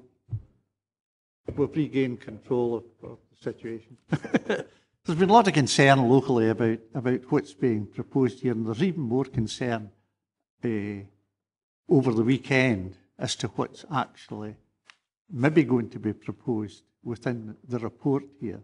What we're talking about now is the option of maybe a chicane in the middle of the 30-mile-an-hour limit, which has, you can imagine, has gone down like a lead balloon in the locality. Nobody underdog can comprehend where this one is coming from. The best reaction I've had is the council have maybe come out with better ideas than this one. The chicane, I don't know if you can imagine the HGVs stopping at a chicane and having to accelerate away again and go up through the gears, the commotion that's going to cause the good people of Parton Village when that happens, and the same the other way. So I think we should maybe put the chicane to bed, so to speak, and I would be proposing that we totally forget that option of the chicane, which to me is a total non-starter of an event. As far as the other, the 30 or the 40 is concerned, it seems a bit strange to me that we've got a situation here where a good number of years ago there was a fatality on the road. And that's what partially brought about the speed limit being brought in. It was when 2 lorries actually had a coming together within the 30-mile limit at the corner just at Bourne and Parton, and one of the guys was killed. And the speed limit was brought in, and since then there appear to have been no injuries on the road within the 30-mile limit. We're now proposing that we put up the 30-mile limit to 40. I mean, if it ain't broke, why fix it? And this seems to be the way we're going to do. I would like to just sort of finish up, but the community council, actually did reply to John. I don't know if John has replied to some of the concerns of the community council within the report, but if I make it, I just read out a wee bit of this, of what the community council are saying. It said, the footpath is narrow with little prospect of ever widening it. Vehicles, and especially large vehicles, create a downdraft, making it dangerous for pedestrians. The section of footpath peters out at the Borland and Burn Bridge. You can see that in the photographs, actually. And a footbridge is necessarily constructed outside the parapet. That means on the loch side, not the road side of the parapet, as an accident is waiting to happen at this point. The Community Council are promoting a bridge project for this location at the moment. So there is a scheme afoot whereby the Parton Heritage Trail is actually under construction at the moment. And eventually it will include that pavement with, the idea is with a wooden area behind the parapet to join up the 2 parts of the pavement. And that's another reason why we certainly don't need a chicane sticking out and making this trunk route actually into a single file traffic. That's all I have to say at the moment, Chair. I will be making a proposal, actually. Do we have any other members that have views on this particular proposal? And George is obviously alluding towards what he feels. If not, I will ask Mr. Howell and Mr. Hewson just to give their comments, then we'll come back to yourself, George, if there's no other members. Mr. Howell, then Mr. Hewson, please. Inspector Hewson. Yes, thanks. Certainly I spoke with the Community Council and had a telephone discussion with them, and this desire to have a continuous path was raised at that time. As you indicate that they have this desire, but in discussions with the Community Council, as I understand it, funding bids to date haven't been successful, and the priority working or chicane arrangement was put forward as a potential way to provide a continuous footway, which is obviously the Community Council's desire, and at the same time introduce a speed reducing measure, which we have used in other 30-mile-per-hour limits, to partly address the concerns being raised by the community about the speeds, where the speeds, as you can see in the report, exceed the 30-mile-per-hour limit. So I think what we've put forward is a possible solution to two of the issues that the community has raised. Now, obviously, if the community doesn't desire that, that it can be considered. But what we've done is put forward something for this committee to consider as a way forward to A, address the speed issues, and B, to provide a continuous footway at this location. If I pass on to Inspector Hewson now. Yeah, we carry out quite a lot of speed checks in Parton, and I'm sure members of the community have probably seen that, and we get a lot of high speeds in Parton. And my view would be that members of the public travelling on that particular road don't identify it as being a 30 miles an hour speed limit, which is why we're getting the bigger speeds that we're getting. So what we have to try and have throughout the region is consistency of approach in all speed limits, as far as I'm concerned, so that a member of the public can easily identify that that is a 30 mile an hour limit they're passing through. Parton doesn't have any street lighting, for example, going through it, which is another problem, and it doesn't help members of the public or drivers identify that that's a 30 mile an hour limit that they're passing through at that particular time. So the members of the public that are travelling through there don't identify it as being a 30. Thanks so much for those comments. We have no other members looking to come in. Councillor Carson.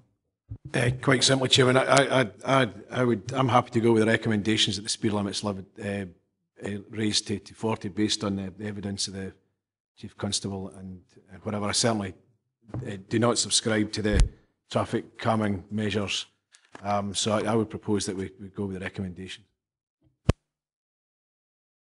Councillor Wood then Prentice. It's just to say, actually, I have sympathy with what Councillor Prentice is saying, insofar as if it is working when we've got it set at 30 miles per hour, why increase it to 40? Because will that not encourage people to think when they're driving through, well, if I could drive at 35, 36 when it was at 30, then I can drive at 45, 46 when it's at 40. Just a quick question for Inspector Hewson. Has there been an enforcement issue or a speed, and I kind of touched on that already, but just for absolute clarity, in Parton? It's certainly an area that we go to regularly because we know that people do speed through Parton. So in response to that, if you think that we raise the speed limit to 40, that will then increase people's speed to 45, 46, 47, whatever it might be. I think people will identify that 40 is probably a better speed limit for that particular area when they're travelling through it. And this is what we have to try and get through, is that what drivers will see as a proper speed limit for that area, and the mean speeds indicate that they do see that as perhaps a 40 mile an hour limit rather than a 30 miles an hour limit. Councillor Prentice. Chair, I think actually if you look at the two photographs of which were, you know, in the appendix there, if you look at these carefully, there is no. It's a very narrow carriageway there. It's on. Yeah. Sorry. It's a very narrow carriageway, you know, right through from the 30 to the 30, and as you go out at either end of the village, you've got large grass verges on either side of the road. When you come into the village itself, you're under the you should be under the impression that because of the trees and the pavement and the dikes on either side, I would have thought that implies that this is an area which should be treated with a bit of respect. So therefore, I mean, I'm quite happy to move an amendment. If Finlay has made a motion, I'm quite happy to move an amendment that we leave the thing at 30, we forget about the chicane and just leave it as the status quo. So just before, well, Councillor Collins, I would, but there's a motion on the table for yourself to leave it as is, and a motion on the table from Councillor Carson to go with the recommendations as what's been recommended within the body of the report. Councillor Collins then would. Thanks, Chair. I'm just happy to second Councillor Carson. Thanks.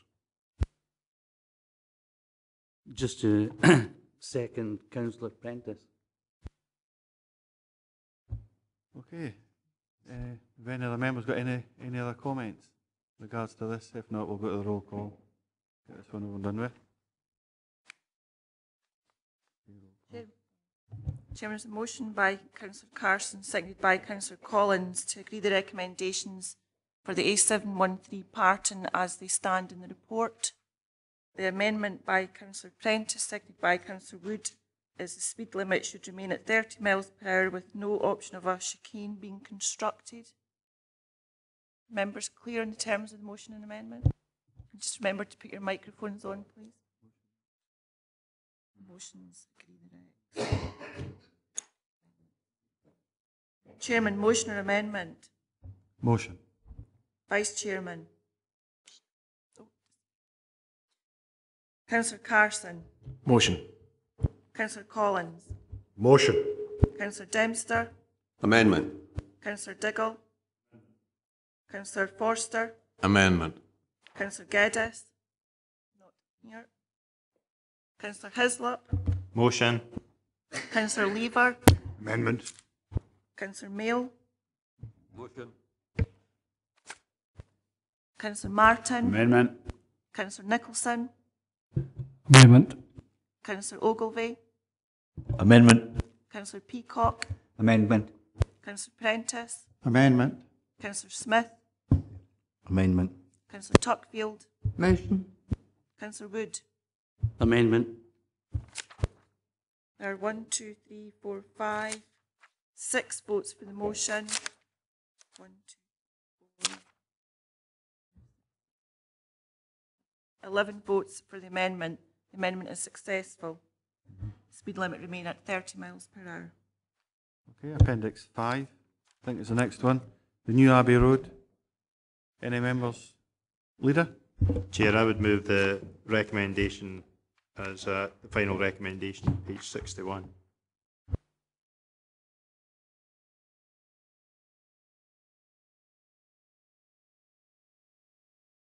Sorry, do we have any other members otherwise minded? No, agreed. Okay, right. Appendix 6, we're moving on to page 65, which is location is Kirkbean. Any members got any third option on Kirkbean? I'll take silence as an agreement to go with the recommendations contained within the report. Okay. Appendix 7. B729 Wollaston. Any members? Councillor Wood? It's really with regard to a similar situation insofar as trying to keep consistency in that we have the proposal here to make it a 40-mile limit. Now, I'm supportive of having a limit there, but if we're going to put a limit, I would like it to be considered to be 30 miles per hour, because when you're travelling from Dumfries up to Moniaive, you go through Gate, which is at 30, Dunscore is at 30, then you come to Wollaston, which would, if we go with the proposal, be 40, then you go through Curtin, which is 30, and Moniaive 30. Now, to me, that would appear to be inconsistent. So I would propose that we, in actual fact, make it 30. Thanks for that, Councillor Wood. You want in, Leader? Chair, just to move the recommendation at the bottom of page 72 as per the report. Follow the same process as before. Well, Councillor Dempster first. I'll second the lead. a recommendation as proposed in the final recommendation, page 72. Mr Howell, Inspector Hewson, would you like to just maybe comment? I've got no other members wanting to come in. Just maybe comment on what's been said. Yes, thanks, Chair. I think consistency along the route was part of the reason why we were actually proposing a speed limit at Wollaston, because travelling that route, it struck me as odd, for want of a better expression, that Wollaston didn't have a speed limit. Given the extent of the development, though, we just feel that the 40-mile-per-hour limit is an appropriate limit for that road, and I think that's reflective by the speeds that are actually recorded on that road, where the mean speed is 36.6, and that would give us compliance with the guidance that the mean speed at which traffic travels is at or below the posted speed limit. I would concur with John's comments there that I think that that particular area is more conducive to a 40 than a 30. Councillor Wood. I have to say, I'm in agreement to a certain extent. My only concern is at 2 points of the day, you actually have a school bus which decants approximately 4 to 5 youngsters off. There have been some close shaves. There have been no accidents reported, I accept that. But I just feel that it would be appropriate, in view of the fact that the other small communities are at 30, to keep consistency right through. That was my only reason for making the suggestion. Okay, thanks very much for that. We have a motion on the table, one being seconded and one not. Do we have any support for Councillor Wood's motion or amendment? Well, it'll be an amendment, actually. I haven't got any support for that, Councillor Wood. So, we have so therefore, the motion is carried as per. Okay, yep, we can do that. Appendix 8, the location is Dunsker North West. Any members, B729, any members got? Councillor Wood? Sorry, once again, it's with regard to this particular one, there has been incidents taking place, in fact a fatality, but it is out with the 5-year, and I accept that point. However, the community would very much like to have seen some sort of restrictions made earlier before the crossroads, because it is a dangerous point. However, in view of what has taken place, and we did have a meeting with the officer on site, if we were to accept removing the word consider provision of the countdown signs, I think that that would be extremely acceptable with the community. They would very much like to see the provision of countdown signs. I wonder if, would that be acceptable with the officer, John? Yes, as you say, we met on site, and for historic reasons, lighting has been provided out to this crossroads, and it has been raised as an accident issue on potential accident location on a number of locations. I think as the photographs show, it's a stop sign, certainly on one side of the road, and travelling from the north west towards Dunsker, visibility is restricted by the alignment of the road, and obviously that works the other way, that the visibility from the junction is somewhat restricted. There is a degree of scope there, I think, to work with the landowners and actually improve the visibility, even if that was just to be a degree of cutting back, scrub and that sort of thing. But with regard to providing countdown signs, certainly if the community feels that that's would assist speeds, not just at the community, but on the approach to the community, I have no particular disagreement with that. So, Councillor Dempster? Chairman, just an observation. On page 78, it's unfortunate that the pictures or images there show the road markings to be just a bit obliterated in the top yin and a nasty great pothole in the bottom yin. And maybe if the road was in a better condition and better marked, there wouldn't be so many issues, but I'm happy with the officer's recommendation. Okay, and Jill, so we're happy to go with the recommendations contained, the final recommendations. And I suppose the 321s will comments, but the 321 speed signs, that'll be addressed to a different method. Take it, Mr. Howell. Yep. Okay. Appendix number 9 is A709. Lockerbie West. Any members? Councillor Diggle? Could I just confirm that there was no representation made from the Community Council, whether it was on time or not? That's correct. I have received nothing from the Community Council. Yeah, I'd go with the recommendations, but I would ask that, given the circumstances in December, which will be the 25th anniversary of the air disaster, that area may get fairly congested, and I'd ask if we could maybe keep tabs on it and possibly put a temporary speed limit if necessary. Certainly in relation to the entrance into the car park for the cemetery, I think if nothing else, widening it to allow a vehicle to go in at the same time as a vehicle was coming out would be an improvement. I've been and looked at the visibility, as have my colleagues, and it's quite a difficult situation there. I think regardless of what we do, the visibility is going to be restricted just down to the pure geometry of the road. And I think we would need to look at it in more detail. I think there might be some scope to provide an arrangement where we maximise the visibility for traffic leaving that car park, and separately in regard to where pedestrians cross the road. At the moment, the Annandale Way leads pedestrians too close to the corner and then encourages them to cross, which obviously isn't the ideal location. And I think what we need to look at is where is the best place for pedestrians to cross, and that might be a different place depending on whether you're heading north or south across the road, just based on the geometry of the road. Yeah, my other concern was, and I had a look at this with Ted Brown some time ago, was the pavement going into Lockerbie from the cemetery. You know, if you've got big wagons coming past you, it is a concern. The footway width obviously is constrained by the width available within the public road boundary, and it might be that there's some scope to clear detritus at the rear of the footway or some clearance like that, but obviously there's no scope, there's not a verge sitting there that we can widen the footway into. There's an embankment on that side behind the footway. Okay, thanks for that. So no other comments in regards to that. Peter's moved the recommendations. Can we move on to 7, I think it is now. Appendix 10, Annan West. Councillor Ogilvie. Thanks, Chair. Annan West, one of the reasons that I never fed back on that is I was happy with the recommendations. However, with Millenfield in Appendix 11, it's down here as Ronnie Ogilvie and Sean Marshall, nil.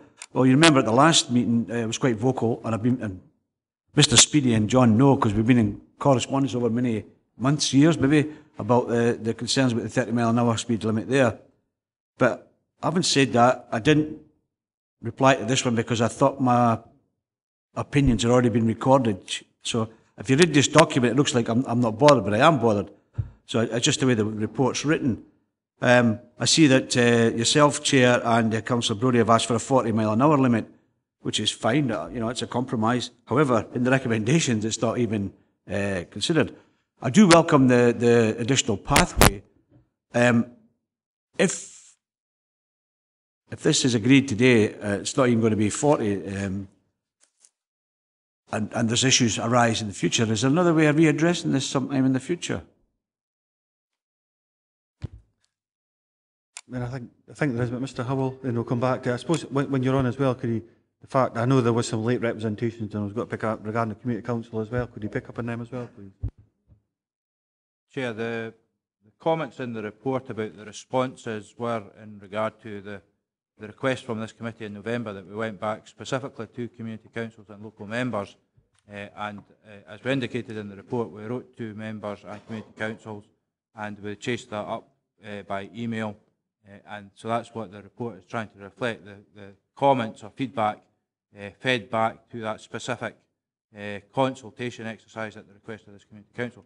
My apologies if that's not been made clear in the communications we've sent out. With regard, do you wish me to speak about the B724 Millenfield just now, or do I will have points to come and pick up on as well, but I'd rather just if we cover Councillor Ogilvie's first and I'll come back in. As the report suggests, an issue has been raised regarding essentially a circular walk that has developed and opened up by the provision of the new cycle bridge, but on the B724 part of that network is missing because there is no footway between the two private roads, and as the report recommends that there should be scope to make footway provision over that 180 metres or so It's not a flat level verge that's sitting there just ready to surface. I think there might be some works required, earthworks required, and potentially even removal of the trees or the hedging at the back of the footway just because of the level differences. But there is width within the road boundary to, I think, make some provision, and that would then provide a continuous footway right back into Annan, or whichever way around the circuit you're walking. Something else coming? Go on, Councillor. Sorry, Chair, just to clarify, John. My assertion at the last meeting and previous to the last meeting was that 30 should be taken further out. Okay, that's not reflected in the report. But Councillor Crothers and Councillor Brodie asked for a compromise, which was 40. That's not considered in the report. The question I asked was, if it goes ahead today with just the recommendations, would there be sometime in the future to look at this again if circumstances changed? I think just before you answer that, I'll lay my comments and see maybe what you think of them, Ronnie, as a fellow member of the same ward. My views on this, Ronnie's kind of picked up. It's when you try to weigh up. There's two roads that adjoin each other, so they're two separate issues, but they're very closely linked. You've alluded to if you go to Appendix 11, we're not really considering that first because it's all part of the same road. If you go to Appendix 11, it's a Millenfield stretch, which links on to Appendix 10, which is the Annan West stretch. Now, there is a natural walking route. The Millennium Bridge was built 2000 when Wilma was in, and that's a natural walking route, and it's been picked up in regards to the footpath comments that I make. If you look along that in Appendix 11, you'll see there's street frontages, there's street lighting, there's footpaths, and then it goes forward to the B7 where it joins with the B721. The average speed there is 39.4 miles an hour, which is inside as alluded to, the 40 mile an hour. And Mr. Hubble touched on that earlier, how the formula works. I think whether it's 30 or 40. So I think this piece here absolutely complies with a 40 mile an hour restriction, or speed limit, I should say, on there. And I would like to move that accordingly. But in reflection, going back to Appendix 10, you've got it then joins onto a piece of road, which my proposals were from the B723 junction or the Lockaway Road junction as you come out of Annan to the bridge. To miss that piece out and not have that included as part of the 40 mile an hour would be very confusing if you're driving along coming in off the B724 or the low road from Dumfries into Annan. You come into 40 mile an hour, then back up to national speed limit and back down to 30. So I would move, this is probably across the both of them, that we impose a speed limit 40 mile an hour restriction from the B723 junction to in the area of Millenfield Sawmill, somewhere in that area, I'm not being absolutely specific, to where the 30 mile an hour speed limit applies at the river bridge at Annan, and keep all that area 40 mile an hour. There is street lights, there is housing, there is residential, it complies with the law. The only one small thing is as you approach Annan, but I think this will change the mindset and the culture of the drivers. You've got a speed counter location being the main speed showing 43.6, which is slightly above the 40 mile an hour. I don't see that as being a material risk or safety risk at all if we were to make this a 40 mile an hour speed limit. So I would formally move that we make this a 40 mile an hour speed restriction on this area, but we'll go through the same process. We'll take on consideration what Mr. Howell's views are and Inspector Hugheson's after what I've said, and also come back to yourself, Ronnie. Yes, thanks, Chair. As you say, the two locations are co-joined. The B724, as the photographs try to illustrate, shows that the properties that are adjacent to the road are well screened from the road, and the report indicates a limited number of these properties actually take access from that road. So although they're adjacent to it, there's very little frontage development. So the criteria in terms of a speed limit is, in the national guidance, talks about urban areas and rural areas, and it doesn't actually give a definition of what is an urban area and what is a rural area. And obviously at these locations on the fringes of communities or as a part of a community, that's where it is difficult to make a judgment call on what the appropriate limit is. Obviously, as officers, we've put forward what we think is the best or the appropriate solution at this place, bearing in mind the consideration across the whole region and what other limits are. In relation to the B724, there have been no accidents in recent years. There were accidents, unfortunately, at the Millenfield Sawmill, but that seems to have gone away. Whether that's because of our AIP works or just because of natural changes, I'm not quite sure. But, so there's no justification in terms of accident reduction. In regard to the B721, we've indicated in the report that there have been a number of accidents at the junctions along that road, and as members will be aware, the layout of the road there dates back to when that was the A75 trunk road. So what we've recommended in the report is that some consideration of the layout of these junctions and removal of some of the excessive slip lanes, and in fact, if moving, for example, from the C50 heading into Annan is a free flow movement, and that might be contributing to some of the accidents on that road. You'll also see from the appendix that there is development adjacent to that road, but again, there's only one of those properties takes frontage, takes access onto the B721 itself. The rest is via the roads at the side. So some of these things are a judgment call, and we've obviously put forward our views as to what the consistent approach is with other parts of the region, and perhaps even consistent with other parts of Annan. Yeah, I would just like to say that with regards to the B721 and your proposal for the 40 limit there, you've got a long sweeping, if you're heading in towards Annan, you've got a long sweeping right-hand bend as viewed by motorists travelling in towards Annan. And I think if you were to reduce the speed limit to 40 there, then overtakes might happen quite a lot on cars coming in towards Annan there. And that would promote perhaps unsafe overtakes if you reduce the limit to 40, when locals will know from past experience that the limit has been 60 in the past. Similarly with the proposal in the B724, you don't have any street lighting for the proposed footway that's been proposed there as well. So again, it's down to consistency of approach throughout the region. No street lighting then doesn't really go with a speed limit being in place at a particular time. Okay, taking that on board, I mean, as part of the motion, I don't know if it would be absolutely inclusive, but I would look obviously to put in the 180 metre stretch of footpath, and that would automatically be constructed with street lights. At some point, that would be in a future. Either that's why I wasn't absolutely definitive of where the 40 mile an hour would stop there, depending on how that programme would come ahead. In regards to the taking on board comments, the change of the junction, the B721, B724, we have the sawmill, we have the broom quarry, we have the prior Glaxochem chemical factory, it's still up and running, and we have Cochrane's, we have a lot of heavy industry there, and I think that junction actually suits that type of industrial use far better as making it onto a straightforward 90-degree T-junction. So, I mean, for them reasons, and there is a lot of pedestrian traffic, I maybe didn't pick up on it enough, but there's a lot of pedestrian traffic coming up through, especially in the summer months more, so I've seen it, I've come across it many times, heading out that road between Milnfield and where the footpath's constructed, that 180, 200 metre stretch. They're out in the open road, national speed limit applies there, so if your vehicle's coming 60 mile an hour, there's a hidden dip. It really is, to me, is a real safety issue there, and I remember going along there once, a while ago now, fair enough, there was an accident where somebody had stopped because of the hidden dip, somebody right in the back of them.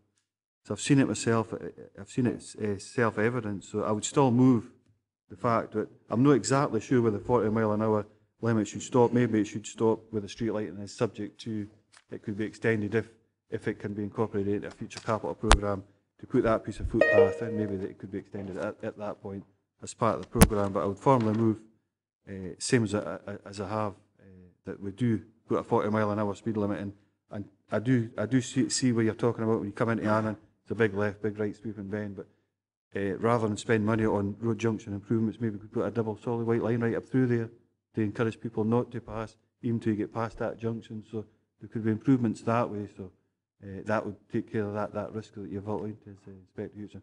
Come back to yourself next, Councillor Ogilvie. I think you'll look to get back in. Yeah, there's a lot of things to take on board there. If we can determine where the 40 mile an hour starts on the B724 and along the B721, I hear what the officers are saying. What I don't fully understand is what your plans are to and I agree with Councillor Crothers. These junctions have served well, and everybody understands them now. They can be quite busy at times when you've got the newbie traffic coming, and I come up that way most mornings to come to Dumfries. And there's safety there. If you want to turn off to Lockerbie, you've got to sort of pull in place you know, and so forth. I don't really think they need tinkered with, personally speaking. My concern is just the road safety. You know, I know everybody says there's no accidents on that small stretch, but if you just go around the corner, there was quite a few, and folk got killed there. And more recently, a bus got knocked off the road there in the last few years.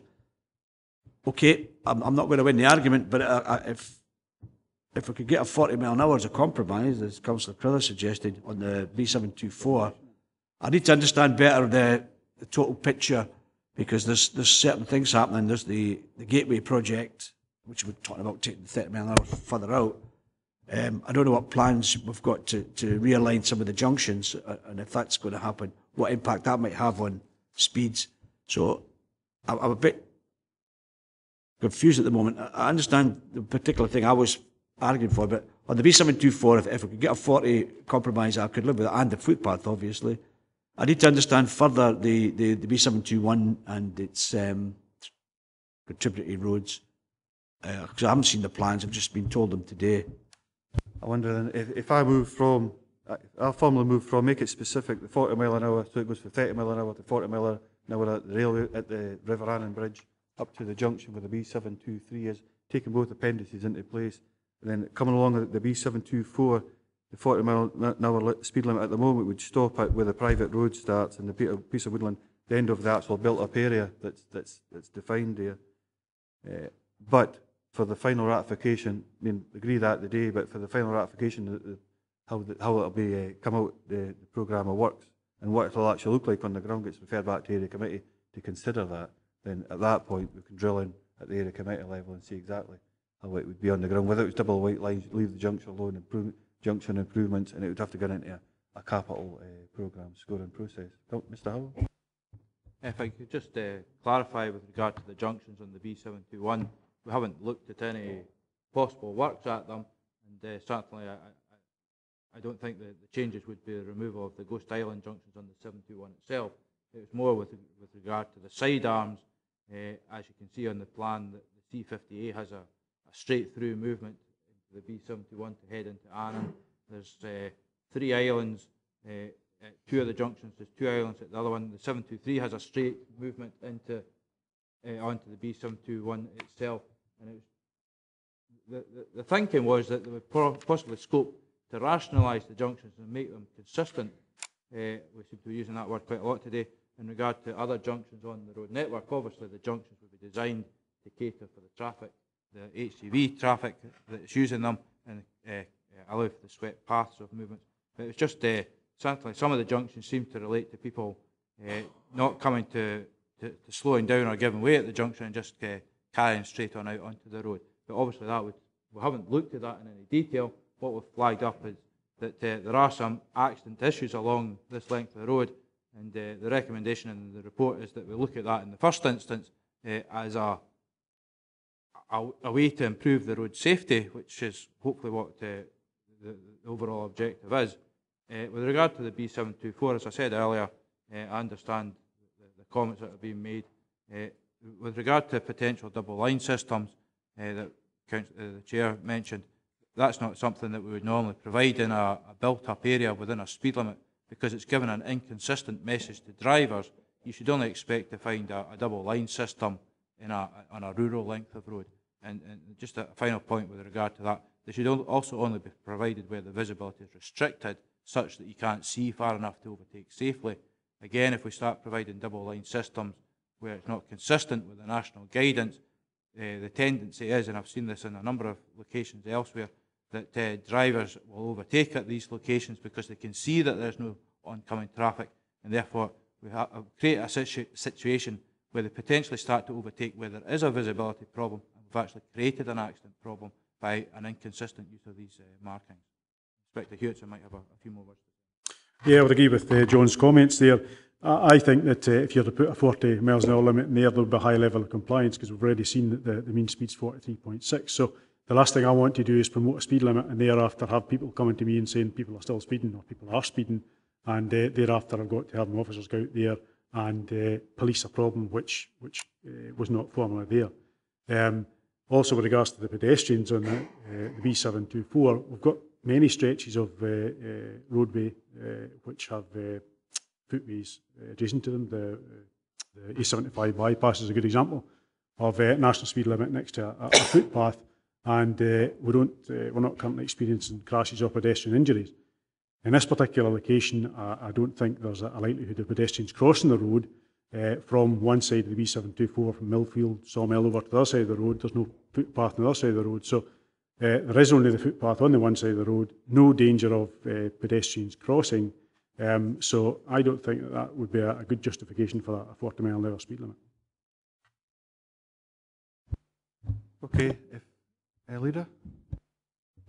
Chair, I actually travelled this road last night when I went down to Annan for an event, and I think if you actually look at the recommendations, and the facts are that people are actually abiding by, on average, roughly the speed limit. If you take the fact that the one that's 43.9, well, as was earlier stated, if you put a 40 sign up, people do 45. So why are we highlighting the fact that you could go possibly faster? I think you're actually, what's there is sufficient. People are actually driving to the road conditions, which I think is a good idea. So I'd be happier actually to leave it as is and move the recommendations as detailed for both of them.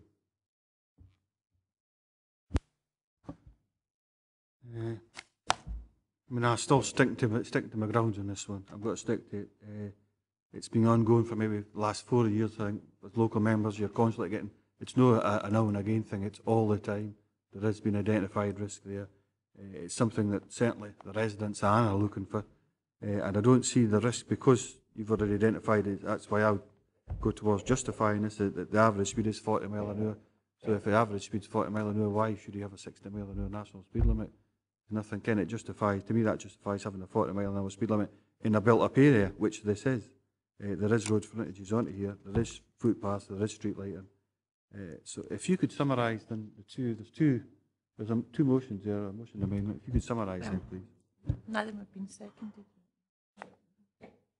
Okay, Councillor Diggle, second. Seconded for that. Do I have a seconder, Leader? Okay, if you can just outline what I put forward, please. Chairman, there's a motion by yourself, seconded by Councillor Diggle, to take the B721 and the B724 together without the benefit of your local knowledge. You're looking at a 40 mile an hour speed limit being imposed from around the B73 junction to the area around the Millfield Sawmill to the... That's right, the B723 junction to the end of the built-up area near Millfield Sawmill to the River Annan Bridge, where it's 30 mile an hour speed limit is imposed at that point. Members feel they have sufficient information on that in the discussion.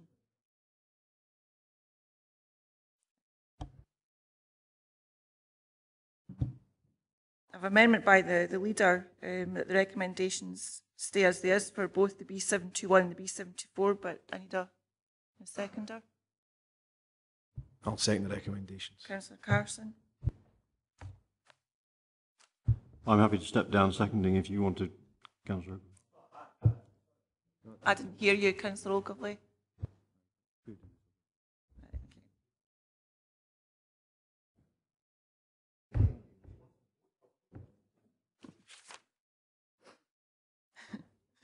Chairman, we have a motion by yourself, seconded by Councillor Ogilvie, to take the B721 and the B724 together with the 40 mile an hour speed limit as described by the Chairman. The amendment by the Councillor Hislop, seconded by Councillor Carson, is the recommendations stand as they is for both the B721 and the B724 as detailed in the report. The only thing I would add to the motion is it gets finally ratified via the area committee. The detail gets bottomed out via the... I mean, it usually does. That be a natural part of the process anyways, I'm pretty sure, but... Pardon? Chair, you can't do this in isolation. In fact, the truth of the matter is, you've had a local debate here that we've had to listen to. This should have gone to area committee anyway. It absolutely should not have been here. Are the local matters. But the point I'm wanting to make now is you can't take one out of step. This is a decision-making body. We decide today and that's the end of the matter. Okay, thanks for that. The roll call? Chairman, motion or amendment? Motion. Vice Chairman? Amendment. Councillor Carson? Amendment. Councillor Collins? Amendment. Councillor Dempster? Motion. Councillor Diggle? Councillor Forster? Councillor Geddes? Councillor Hislop? Amendment. Councillor Lever? Councillor Mail? Motion. Councillor Martin? Motion. Councillor Nicholson? Councillor Ogilvie? Motion. Councillor Peacock? Motion. Councillor Prentice? Councillor Smith? Councillor Tuckfield? Amendment. Councillor Wood?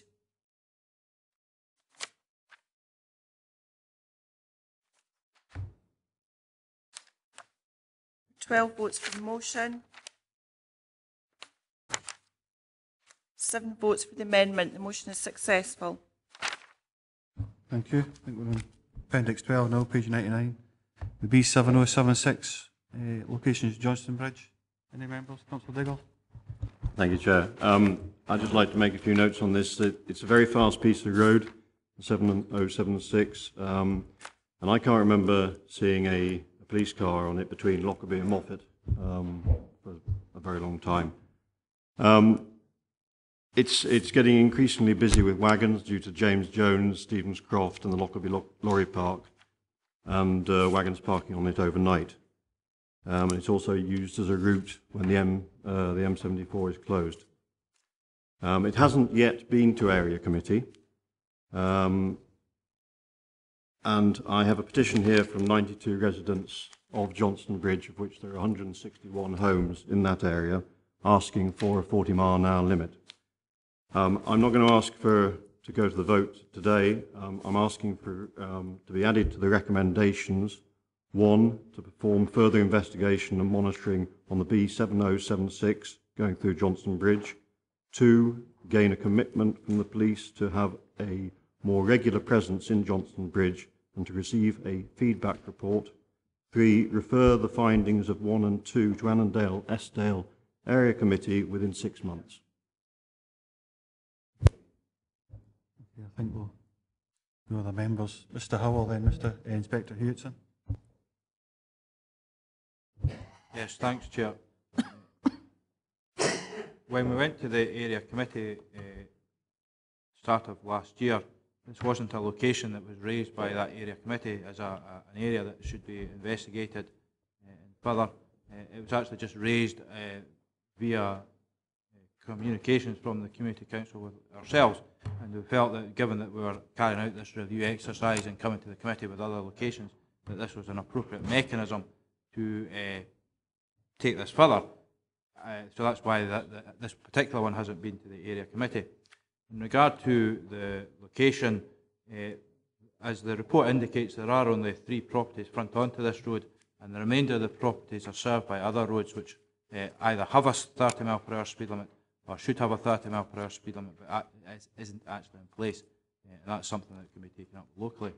The Community Council raised issues about where the buses stopped and where pedestrians, particularly school children, crossed the road. As the report indicates, the northbound bus stop and shelter is in a lay-by some distance south of the junction, which is, I suppose, is really the kind of centre of the junction, or which is the most convenient point for most properties to access the bus stop. And I assume that relates back to when this was the trunk road, and that the bus stop had to be in a lay-by and it had to be away from the junction. Obviously, that's changed, and that it would be, I'm sure, feasible to consider a location for the bus stop and shelter far closer to the centre of the community and move it forward to the junction. I'm sure there's also scope there, given the wide nature of the road, to consider either narrowing of the road or possibly the provision of a pedestrian refuge to enable safe crossing of the road. And I think the final point I would make is that the Community Council commented about pedestrians crossing the road in the dark. There is lighting actually at the junction only, so if crossing movements were to take place at that point, they would be doing so on a lit length of the road. And I'll pass you over to Inspector Hewitson. Yeah, I'd firstly like to say that I'm very surprised at your comments about a lack of policing on the B7076. We have had quite a lot of complaints from members of Johnson Bridge community about speeding, and I can tell you that I've had quite a lot of officers out. Both the Safety Camera Partnership have had their trailer out.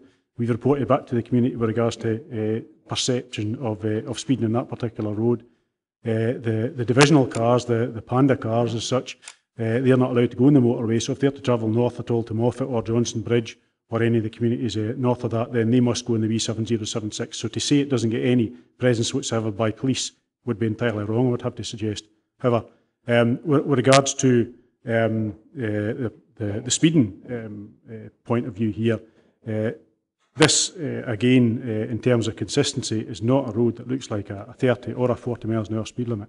It was formerly, that piece of road was formerly the northbound carriageway, the A74, and it's still a very good section of road which is well maintained as well. And I think if you were to introduce a speed limit there, it would cause me big problems in terms of having to go out there and keep on doing speed checks for an area where there is not a problem at this moment in time in terms of casualties. And I have to look towards areas where I know that there are casualties in Dumfries and Galloway at this moment in time and carry out speed checks in those areas to make sure that the casualties are reduced in those areas, which we're doing very effectively. And at this moment in time, we don't have a problem with casualties in Johnson Bridge. Some of the members at the moment. Claire, could you just remind us what Peter's asked for, please? Councillor Duggan, you were asking to add to the recommendations there be further monitoring on the B706 and gain a commitment from the police to increased presence in the area and report back to the area committee within 6 months. I think just in point 2, Mr Hewitson, could you comment on that? Could you just remind us what that is again? It was gain communication from police? Gain commitment. Commitment, sorry. Commitment, sorry. That was good, right? Advanced country. Well, as with any other community in Dumfries and Galloway, we're quite happy to, if we get complaints coming in about speeding or whatever else that comes in, then we will try and address the issues that the public feel that they have at that particular time. And I think we've already tried to do that in terms of putting out the VAS trailer, which the Safety Camera Partnership use, and holding speed checks there in that area, because we do know that there has been an increase in the number of timber lorries travelling on the B7076, which has caused the community some concern. So I know my officers have been out there and have been carrying out speed checks. But if you do want to know the exact numbers, because I don't have them at this time, but if you do want to know the exact numbers and locations and times we've been there, then I'm quite happy to communicate that to you, and any other members of the public for that matter. Okay, thanks for that. So in real terms, we're asking for it to be referred back to the committee. Peter's asking for that. Councillor Diggle. Councillor Nicholson? Yeah, it was just a follow-up to the police, the extra commitment. I don't know if we can, actually demand this extra commitment from police. It's obviously got to be done on a resource basis, and it's obviously got to be done in priority. So I don't think that that's a proper part of the recommendation. I think you should maybe take that out if you want to success. I think that information, it's more about getting the information back to the committee, but Councillor Diggle. Yeah, just to clarify, I'm asking, not demanding. Okay, if we can ask for that, and it's getting this information collated back to the committee. And the area committee, because it hasn't been to the area committee, I think it's worthwhile going back there. We can put a position on it at that time. Councillor Dempster. It's just the difficulty with Peter, whether he's asking or demanding. If it's part of the recommendation of this committee, then we're placing a requirement on the police and a requirement on their resource.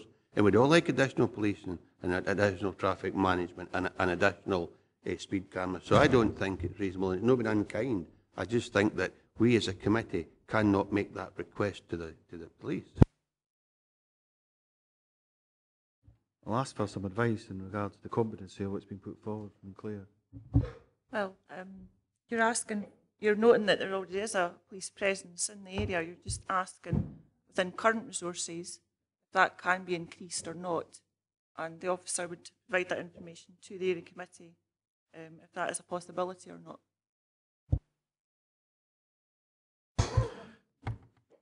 I could certainly advise whether officers will be able to go according to the exigencies of their duty at that particular time, but I couldn't give a guarantee that I'm going to have officers there every day or every second day or every week at that matter.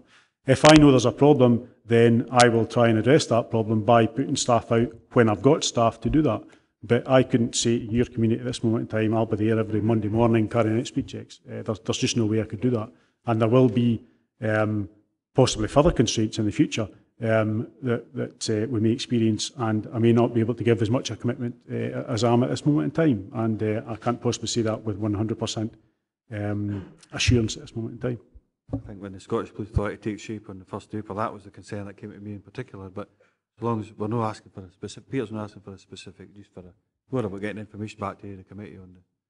So we've got that. So the competence is okay, and we're not trying to demand anything. Peter's not trying to demand anything. Inspector Hewitson. We okay with that then? Okay. We'll go back to recommendations. We're asked to agree the speed limit review recommendations as per 4 to 12. But unless there are material alterations to specific locations already reviewed, there will be no need to consider. Well, if you can just pick up on, Claire, because we obviously have felt differently on a few occasions. You could just pick up and summarise and build that, how we'll go forward with that, please, include what Peter's just put forward. Yeah, just give me a second.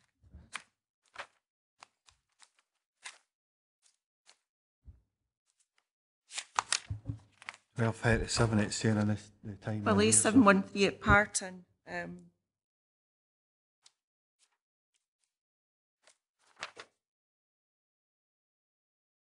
That's the speed limit would remain at 30 miles an hour. A701, that's agreed as recommended at New Abbey Road. A710, sorry, at New Abbey Road. A710 at Kirkbean, agreed with the recommendations. Again at the B729 at Wallacestown, at B729 Dunsker, agree the recommendations, and at countdown signs be implemented or constructed. The A709 Lockerbie West, that was agreed. The B721, the B724, that went with the vote, and that was the 40 mile an hour speed limit restriction as described at the B73 junction to the built-up area around Millfield Sawmill. And the B7076, are you agreeing the recommendations with the additional points made by Councillor Diggle? Yep, that's right.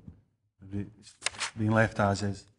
It is referred back to either committee for further information to be looked at. Okay. Item number 8.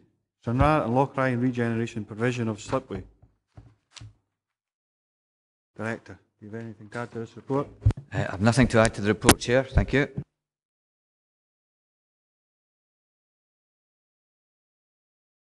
Okay, Councillor Tuckfield, you're first. Thank you, Chair. Without further ado, time wasting and further inappropriate cost to this council, I move the recommendations. Thank you. Councillor Foster. Thank you, Chair. I'll come back to Councillor Tuckfield's comments about time wasting and further ado in a minute or two. In the ideal world, this report's a no-brainer. Of course we want a brand new spanking old singing, dancing slipway to the west of the West Pier. And in the times of plenty we should have it, but we're not living in an ideal world in times of plenty at the moment. If we commit 1.2 million of this today, in simple terms, there is nothing or very little left of the 2.4 million that was approved by full council. Just to make you all aware of that. The previous report, we spent time debating Nissdale, and then eventually agreeing to send it back to the area committee. It's funny that the Wigton side of the business came to the area committee prior to coming to here. There was no debate. The job was done, agreed, and we moved through it efficiently. I contend that this should go back to Wigton area committee. There are 6 councillors who represent Stranraer. 3 are here, Jim, Roberta, myself. We're all from the same ward just by a nature of chance.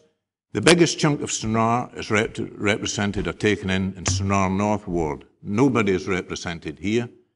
It's acknowledged that the regeneration is not solely for Stranraer, but should spread out through Wigtonshire. We've got Councillor Geddes sitting beside me, but the other 2 Marcus councillors are not present.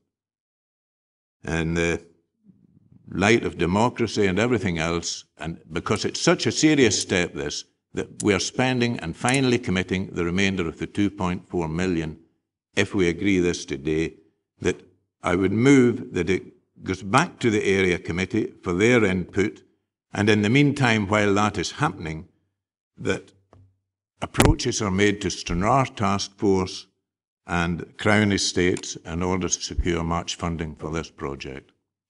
Now, Councillor, that's my motion, and I'll put it on the table now. Councillor Tuckfield, without ado, and let's move forward. I would remind this committee that at the last meeting, the same attitude was adopted by the mover of the motion. We approved £100,000 and 2 gateways for Stranraer. Perhaps the mover or second of that motion could tell me what the 2 gateways are, what they will look like, where they're going to go. We're rushing through this, we're not giving proper consideration, and by sending it back to the area committee, we would do that. Thank you. Councillor McClellan. Yeah, thanks. I'm perfectly happy to second the motion by Councillor Tuckfield. The area committee and PHES and the previous council have already adopted the master plan. We've adopted the master plan. Excuse me, I'm not finished. Excuse me. We have already adopted the master plan. In that master plan, it says we are going to move Stranraer to a marine destination. There was a further report carried out that said to do that, the first thing you've got to do is build a slipway. Councillor Smith. Well, Chair, there's lots of things you can do for a marina if you had the money, but the reality is, I think as Councillor Foster says, we don't have the money, sadly. And I would quite like to know, just maybe one of the officers can tell us, just if the decision is taken today to invest £1 million in the slipway, how much will remain of the £2.4 million that we do have? Because the reality is, building a slipway on its own is not going to turn the harbour into a marina, and we're deluding ourselves if we think that's the case.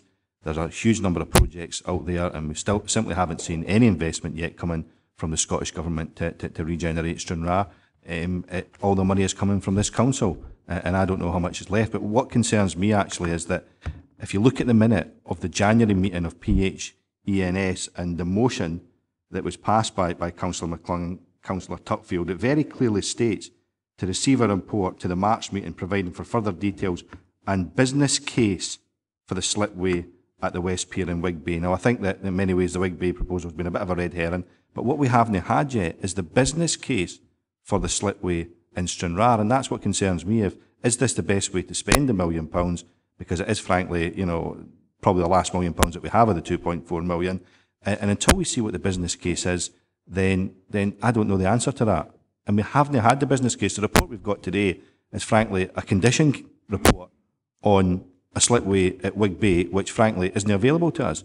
What we haven't had is the actual detailed business case that says this is the best way to spend what little money we do have. And that's what concerns me. There's no point in passing motions calling for business cases if we never get them. I mean, it seems a wee bit strange that a department whose role is to advise businesses on putting forward business plans hasn't so far put forward a business plan for this particular slipway. We don't have a lot of money, and we have to make sure that every single penny we spent is on the right projects. And I'm just concerned that whatever the arguments for and against the slipway, that I haven't seen a business case that justifies spending £1 million yet, and I would like to see that business case. Okay, you and Jason. Thanks, Chair.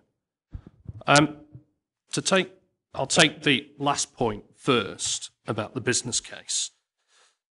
There seems to be a little bit of a misunderstanding as to what it is we mean by a business case, and there are a number of strands to the way in which we're approaching Stranraer. The primary business case is the master plan, which was approved and adopted by the council as key council policy. It's now been adopted as supplementary planning guidance, and it's a material consideration for any planning application coming forward.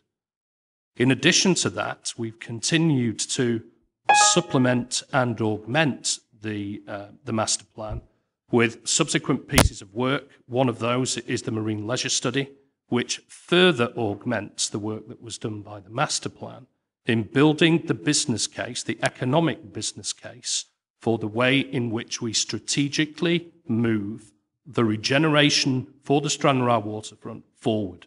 That's unequivocal and adopted as policy.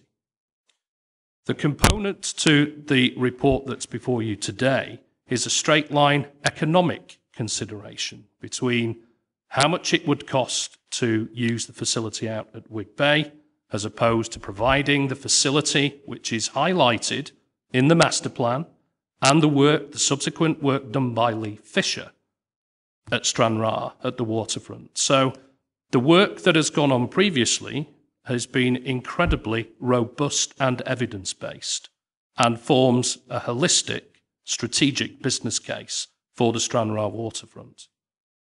To go on to the first point that was made about how much money is left from the £2.4 million, we're currently allocating around £500,000 for the repair and reuse of the West Pier. Allied to that, at the previous committee meeting, we identified and set aside £100,000 for a number of priority projects that would come forward, which are currently in motion. And we are looking today to commit around about £1 million for the construction of a new slipway. So that's about £1.6 million. That leaves £800,000 remaining of the £2.4 Point of order, Chair. If I could just come in there. We what order allocated considerably more money than that. Councillor Foster, what order? Point of order is that I don't believe the information we're getting from the officer is factually correct. Well, that's fair. You can bring that up, but I mean, that's let the officer finish his statement, and you're on the list to come on next. You can bring it up at that point. It's not a standing order there. So I'd finished that, Chair.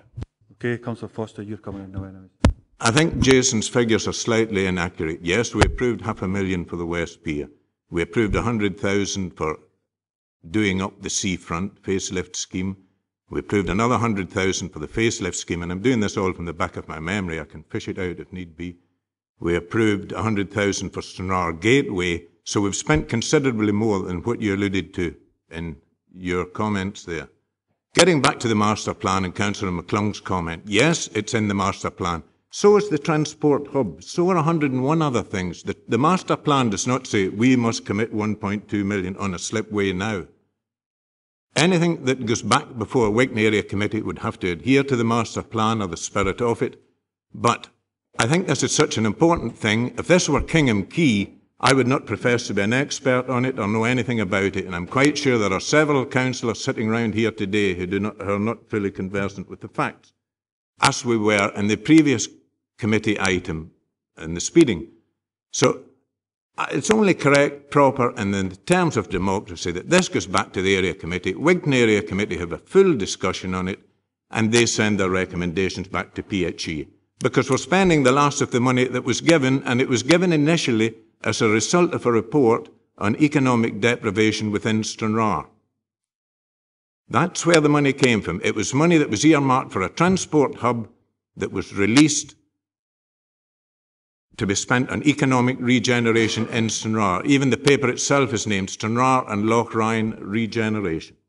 So to rush forward today just to say, oh, we're moving on, we're doing a slipway now, and blindly regarding everything else and the implications, to me, is pure folly. Councillor McClung?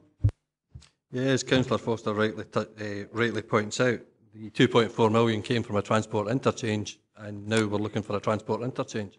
It seems rather strange to me that one of the proposals in the document that was put forward was a transport interchange, when the 2.4 million was supposed to be for a transport interchange in the last council. Want me to come back and explain it to our newly elected councillor? No, it's okay, thank you. We have a motion on the table that's been seconded. We have an amendment that has not been seconded.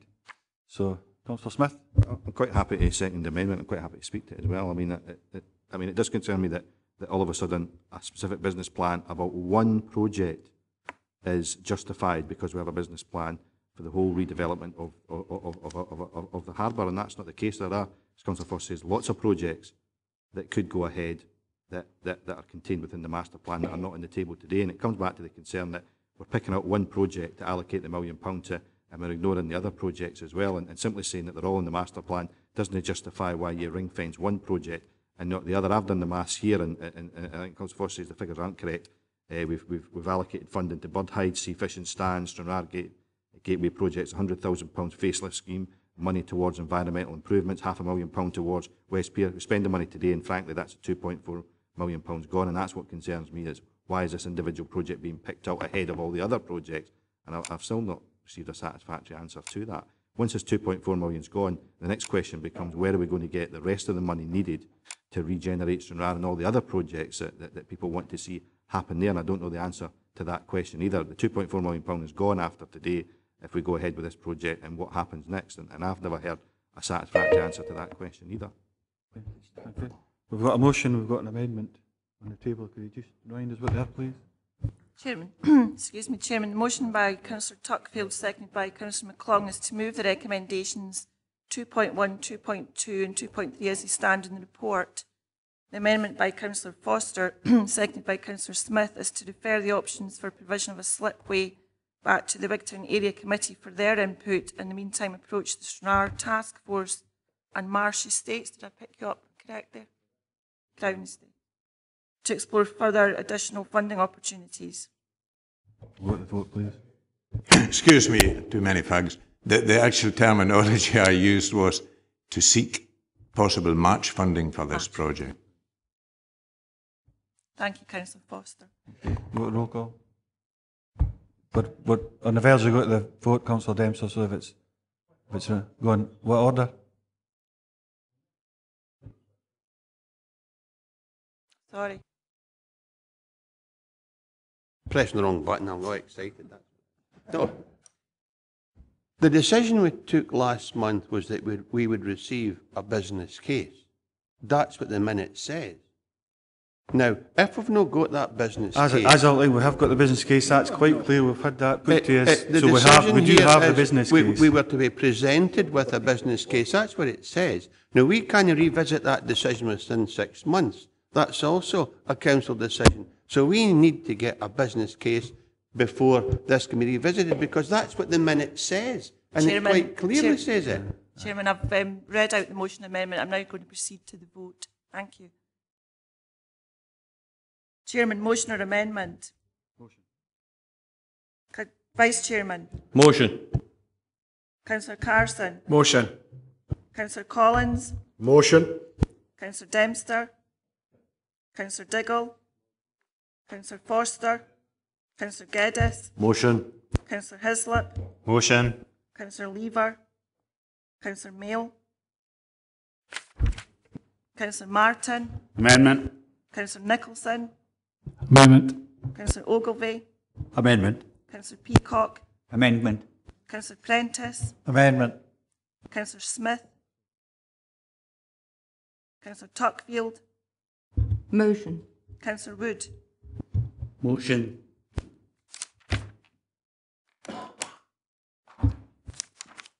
There are 10 votes for the motion,